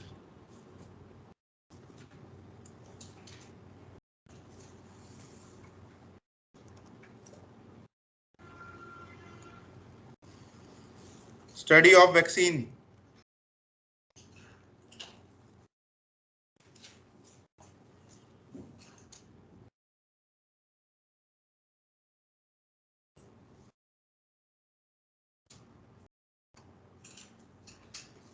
Study of vaccine, जैसे मान लो आपने एक नई वैक्सीन बनाई है पोलियो के लिए, ठीक है, और आप वो टेस्ट करना चाहते हो काम भी कर रही है कि नहीं, तो डायरेक्ट टेस्ट ह्यूमंस की बजाय आप पहले एनिमल्स पे करोगे। अब दिक्कत क्या है कि माउस को तो पोलियो होता ही नहीं है, जो पोलियो है वो तो होता है मंकीज को या एप्स को या ह्यूमंस को, वो माउस में तो होता ही नहीं, माउस तो रोडेंट है, ठीक है, क्योंकि उसमें पोलियो वायरस के रिसेप्टर्स ही नहीं होते। तो हमें माउस को ऐसा डिजाइन करना पड़ेगा कि उसके सेल्स पे पोलियो वायरस के क्या हो, रिसेप्टर्स प्रेजेंट हो, कि हम उसको पोलियो करवा सके। तो ऐसे माउस डिजाइन करे जाते हैं जिनमें पोलियो इन्फेक्ट कर सकता है, फिर आप उसको वैक्सीन दोगे पहले अपनी, तो वैक्सीन देकर उसकी इम्यूनिटी बढ़ गई, फिर उस पर पोलियो वायरस इंजेक्ट करोगे, ये टेस्ट करने के लिए वो वैक्सीन काम भी कर रही है कि नहीं। अगर उसको पोलियो हो जा रहा है तो मतलब वैक्सीन फेल होगी, अगर नहीं हो रहा तो मतलब आपका रिजल्ट सही आ रहा है। Study of vaccine, mice are modified to carry receptors of specific pathogen such as polio virus, so as to check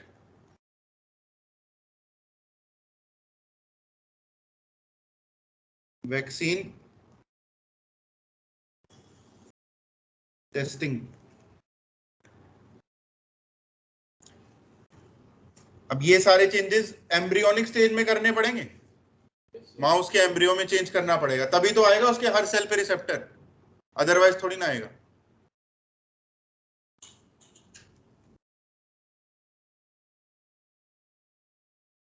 fourth है, जैसे वैक्सीन की टेस्टिंग करी इसी तरह से हम ड्रग की सेफ्टी टेस्टिंग भी कर सकते हैं, drug safety and toxicity testing.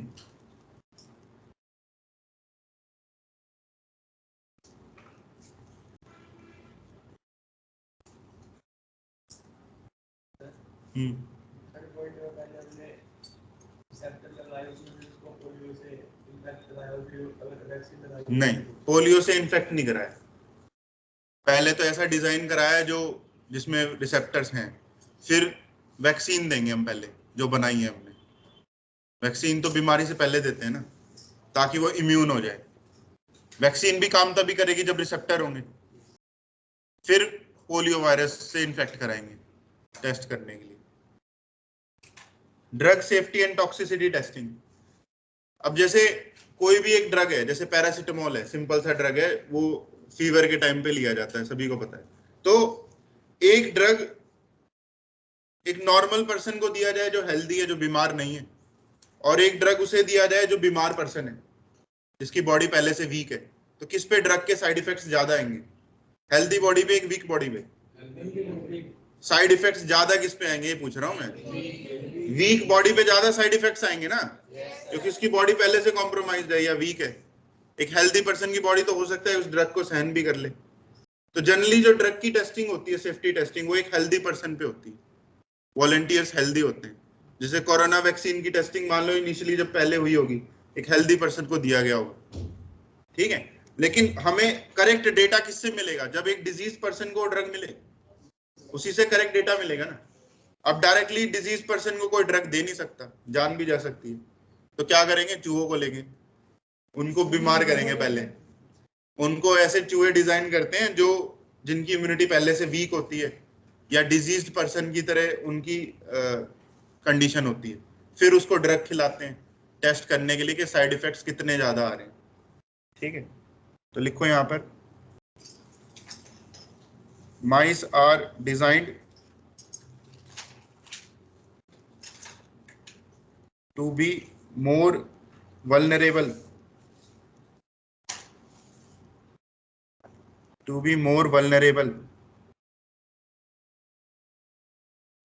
for any drug to check its side effects, ताकि आप ड्रग के एक्चुअल जो साइड इफेक्ट्स हैं उसे आप टेस्ट कर सको। एक आखिरी एप्लीकेशन है बायोलॉजिकल प्रोडक्ट्स।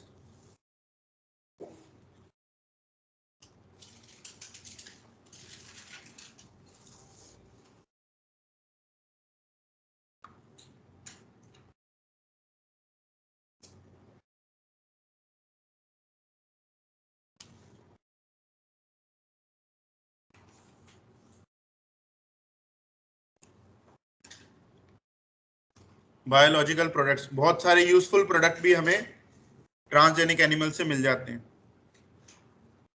जैसे है, सबसे पहले एक शीप ट्रांसजेनिक बनाई थी जिसका नेम रखा था ट्रेसी शीप। ट्रांसजेनिक है, transgenic sheep which accumulate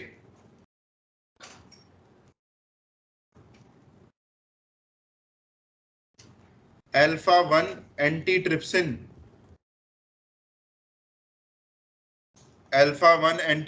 drug in its milk।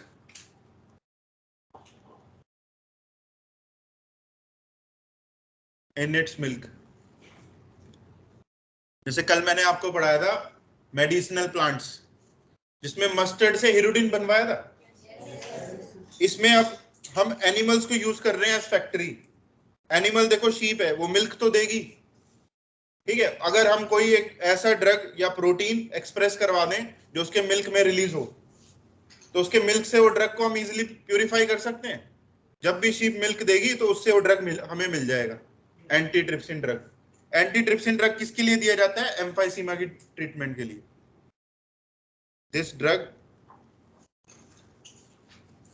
Is used to treat emphysema. ये क्या होता है? किसकी वजह से होता है ये? स्मोकिंग डिसऑर्डर है। एक लाइन लिखी है एनसीईआरटी में, similar attempts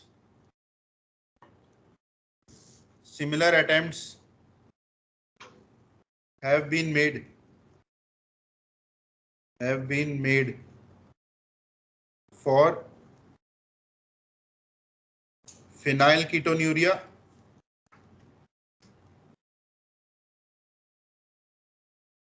and cystic fibrosis।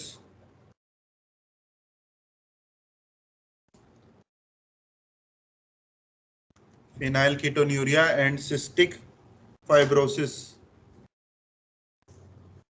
मतलब उसके ड्रग जो थे वो शीप के मिल्क में बनवाया और मिल्क से ड्रग को प्यूरिफाई करके इन बीमारियों के लिए दिया गया। आया समझ में? तो इस पे देखो अब क्वेश्चन कैसे फ्रेम कर सकता है वो। क्वेश्चन इस पे फ्रेम करेगा कि which of the following disease are not treated using transgenic animal milk. Transgenic animal के मिल्क से कौन सी बीमारी ठीक नहीं करी गई है? 3 ऑप्शन में ये लिख देगा, एम्फाइसीमा, फिनाइलकीटोन्यूरिया और सिस्टिक फाइब्रोसिस। ये ध्यान में रखना, ठीक है। ट्रेसी शीप के थ्रू जैसे हमने ये पॉइंट पढ़ा था। दूसरा लिखो इसमें, रोजी काउ 1997 में बनी थी ये काउ। ये फर्स्ट ट्रांसजेनिक काउ है।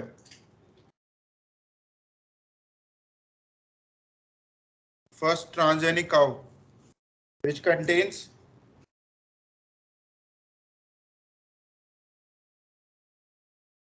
contains human milk protein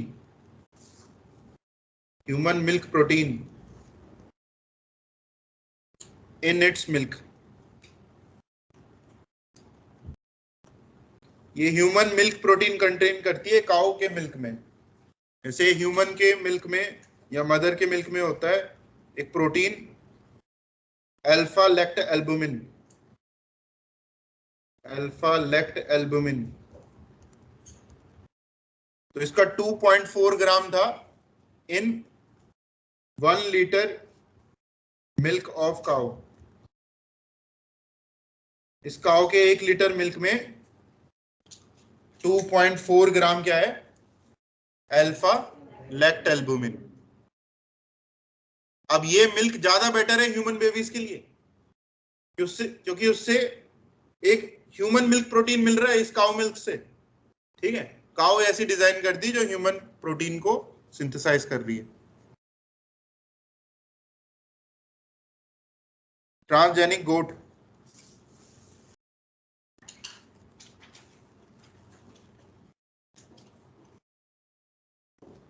spider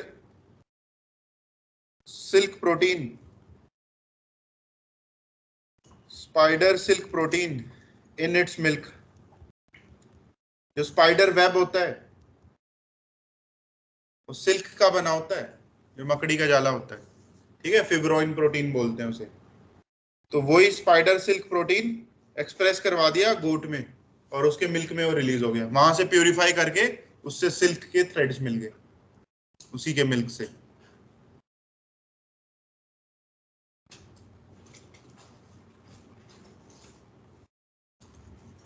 आगे सन में इतना।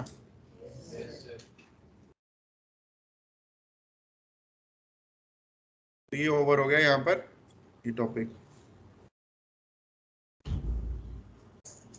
ठीक है, जो लास्ट टॉपिक है आपके चैप्टर का वो हम एनसीईआरटी से ही एक बार पढ़ लेते हैं, 5 मिनट का टॉपिक है। तो आखिरी टॉपिक है ये एथिकल इश्यूज। एथिक्स का मतलब होता है कौन सी चीज राइट है और कौन सी चीज रॉन्ग है। वो कल्चर टू कल्चर डिपेंड करता है। किसी कंट्री में कोई चीज अच्छी हो सकती है, दूसरी कंट्री में वही चीज गलत हो सकती है। ठीक है, तो एथिकल इश्यूज का मतलब है मोरल वैल्यूज कि बायोटेक की रिसर्च कितनी होनी चाहिए और कितनी नहीं होनी चाहिए। जैसे अभी मैंने बोला कि ह्यूमन एम्ब्रियो को एडिट करना अलाउ नहीं है, क्योंकि उसके अगेंस्ट एथिकल इश्यूज आते हैं, क्योंकि वो अगेंस्ट ह्यूमैनिटी हो जाएगा कि आपने ह्यूमन के डीएनए को चेंज कर दिया अपनी मर्जी से। तो ऐसे एथिकल इश्यूज या मोरल इश्यूज को टैकल करने के लिए हर कंट्री में एक ऑर्गेनाइजेशन होती है। इंडिया में वो है GEAC, genetic engineering approval committee. एक तो इसकी फुल फॉर्म याद रखना, ये पूछेगा वो। ये कमेटी इंडिया में अप्रूव करती है कोई भी बायोटेक की रिसर्च हो रही हो, कोई GMO इंडिया में बन रहा हो, कोई जेनेटिक मॉडिफाइड प्लांट इंडिया में बना है, कोई एनिमल बना है, तो इस अथॉरिटी का अप्रूवल पहले लेना पड़ता है, तभी वो एनिमल या प्लांट मार्केट में आएगा या प्रोडक्ट मार्केट में आएगा। ठीक है, नेक्स्ट। अब देखो हुआ ये कि किसी कंपनी ने कोई एक जेनेटिक मॉडिफाइड प्लांट बनाया या कोई एक हाइब्रिड प्लांट बनाया जिसकी ईल्ड अच्छी आ रही है और उसको पेटेंट करा लिया। पेटेंट समझते हो, किसी चीज को पेटेंट करवाना। जैसे बुक्स पे कॉपीराइट होता है, पब्लिशर का एक लोगो लगा होता है कि ये बुक कोई और बेचेगा तो कोर्ट में केस कर देगा उसके अगेंस्ट। ऐसे ही कॉपीराइट होता है मूवीज पे या फिल्म्स पे। ठीक है, इन्वेंशंस जितनी भी होती हैं, जैसे किसी ने फैन का कोई डिजाइन बनाया, AC का कोई डिजाइन बनाया, उनके लिए दिया जाता है पेटेंट। कोई इन्वेंशन करी गई हो नहीं, उसके लिए पेटेंट देते हैं। तो अगर कोई उसी प्रोडक्ट को वैसा ही बनाकर बेच रहा है तो उसके अगेंस्ट वो पर्सन कोर्ट में जा सकता है, जो रियल इन्वेंटर है। तो मान लो किसी कंपनी ने, एक केस है यहाँ पर, अमेरिका की एक कंपनी है, ठीक है, उसने क्या किया, उसने एक इंडियन बासमती राइस ले लिया, ठीक है, इंडियन वैरायटी का जो बड़ा दाने वाला होता है, और अमेरिका की जो छोटे दाने वाला राइस था उसके साथ क्रॉस करा दिया। वो क्रॉस तो कोई भी करा देगा, और उससे जो हाइब्रिड राइस बना उसका साइज बड़ा था, इंडियन वैरायटी से तो छोटा था लेकिन वहां की वैरायटी से बड़ा था, और उसको पेटेंट करा लिया। और अमेरिका के यूएस पेटेंट और ट्रेडमार्क ऑफिस ने उसको पेटेंट ग्रांट भी कर दिया। फिर उससे हुआ क्या, वो सस्ते दाम में बेच रहा था, और इंडिया वर्ल्ड में सबसे बड़ा एक्सपोर्टर है बासमती राइस का, सारा बासमती लगभग इंडिया से ही जाता है वर्ल्ड में। तो इंडिया का फ्लो रुक गया जो यूएस में जा रहा था, ठीक है। और ये पेटेंट गलत दिया गया क्योंकि उसने एक इंडियन वैरायटी को लिया और उसको क्रॉस करा रहा है अपनी वैरायटी से, तो चोरी करना हुआ ना, ये हमारे रिसोर्स को उसने चुराया है एज सच, और वो पेटेंट मिलना नहीं चाहिए था। तो इंडिया ने इसके अगेंस्ट WTO में, जो वर्ल्ड ट्रेड ऑर्गेनाइजेशन है, उसमें रिवोल्ट किया और ये पेटेंट बाद में हटा भी लिया गया। लेकिन वो ऐसा करते रहते हैं, कोई छोटी कंट्री, अफ्रीकन कंट्री जैसे, वहां पर रिसोर्सेज बहुत सारे हैं। पहले के टाइम में वो क्या करते थे, दूसरी कंट्री में जाके राज करते थे। अब वो राज तो डायरेक्ट कर नहीं सकते, तो वो इस तरह से वहां के रिसोर्सेज चुराते हैं। किसी कंट्री में एंटर करेंगे, ऑयल उसका चुरा लेंगे, कुछ साल वहां कब्जा करके रखेंगे और फिर छोड़ देंगे उसको, जैसे अभी रिसेंटली भी हुआ एक जगह, ठीक है, अफगानिस्तान में। ऐसे उन्होंने इराक में भी किया था। या फिर वो उनके रिसोर्सेज को चुराते हैं। क्यों? क्योंकि डेवलपिंग कंट्रीज में रिसोर्सेज ज्यादा हैं। जैसे हमारे इंडिया में जितने रिसोर्सेज हैं या जितने स्पाइसेस हम लोग खाते हैं, वहां तो इतने स्पाइसेस उगते भी नहीं है। उनकी ज्यादातर चीजें या तो बॉइल्ड होती है, बेक्ड होती है, या फ्राइड होती है। हमारे फूड में स्पाइसेस होते हैं, उनके वहां स्पाइसेस उगते ही नहीं है। तो वो क्या करते हैं, इन चीज को चुराते हैं। कि और क्या चुराया उन्होंने, उन्होंने एक ड्रग बनाया हल्दी से, टर्मरिक से, और उस ड्रग को बोला कि इसको खाने से हेल्थ अच्छी रहती है, इम्यूनिटी बढ़ती है। अब इंडिया में तो एक छोटे बच्चे को भी पता होगा कि हल्दी दूध में मिला के पियो तो अच्छी हेल्थ रहती है, बॉडी को ताकत मिलती है। अब इसी का उन्होंने एक ड्रग बना के पेटेंट करा के बेच रहे। तो ये तो एक तरह से इंडियन आयुर्वेदिक नॉलेज को चुराना हुआ ना, बस अपने मैनर में उन्होंने बेच दिया उसको ड्रग बना के। ऐसे ही नीम को बोल दिया कि उससे आपके जो टीथ हैं वो अच्छे शाइनी हो जाएंगे, वो इंग्रेडिएंट हमने पेस्ट में डाल दिया, ठीक है। तो जब ये अंग्रेज लोग इंडिया में आए थे तब ये बोलते थे कि जो इंडियंस हैं ये तो नमक से दांत चमकाते हैं अपने, क्योंकि नमक से चमकाने से जो टीथ हैं वो ज्यादा क्लियर हो जाते हैं। और आज के वही कोलगेट या पेप्सोडेंट की कंपनी ऐड कर रही होती है ये बोल के कि आपके पेस्ट में नमक है। और ये इंडियन ट्रेडिशनल नॉलेज है, पहले से चलते आ रही है। पहले उन्होंने हमें ये सिखाया कि नमक यूज नहीं करना है, पेस्ट यूज करो, और बाद में अपने ही पेस्ट में नमक डाल रहे हैं, ठीक है। तो यहाँ पर जो याद करने वाली चीजें हैं कि जैसे इंडिया में 2 लाख राइस की वैरायटी है, इंडिया में 2 लाख, जिसमें से बासमती राइस कितने हैं? 27। ये डेटा याद कर लेना है। एक ये कंपनी के बारे में, ठीक है। और एक इसी को टर्म दी गई है बायोपायरेसी। पायरेसी मतलब चुरा लेना। ये बायोपायरेसी बोलते हैं जब कोई बड़ी कंपनी या कोई मल्टीनेशनल कंपनी किसी दूसरी ऑर्गेनाइजेशन, छोटी कंट्री के रिसोर्सेज को चुराती है, उसे बायोपायरेसी कहते हैं। बायोपायरेसी ना हो इसके लिए इंडिया में एक बिल भी पास किया गया है, इंडियन पेटेंट्स बिल। ये लास्ट लाइन में लिखा है, इंडियन पार्लियामेंट ने एक बिल पास किया है जिसका 2nd अमेंडमेंट भी उसका अभी आ गया है, इंडियन पेटेंट्स बिल। ये बिल ये देखता है कि बायोपायरेसी इंडिया में ना हो, ठीक है। अगर कोई रॉन्ग पेटेंट किसी और कंट्री में दिया गया तो उसके अगेंस्ट वो रिवोल्ट भी करते हैं, एक्शन लेते हैं। बस यही है, एक बार इसको रीड कर लेना, कुछ है नहीं इसमें पढ़ने वाला। आपका ये सिलेबस यहाँ ओवर हो गया, ठीक है, जूलॉजी का। एक ½ एन आवर की क्लास मैं और लूंगा एक दिन, ठीक है, जिसमें कुछ पैकेज में एक्स्ट्रा कंटेंट दिया हुआ था, उसे हम कवर कर लेंगे।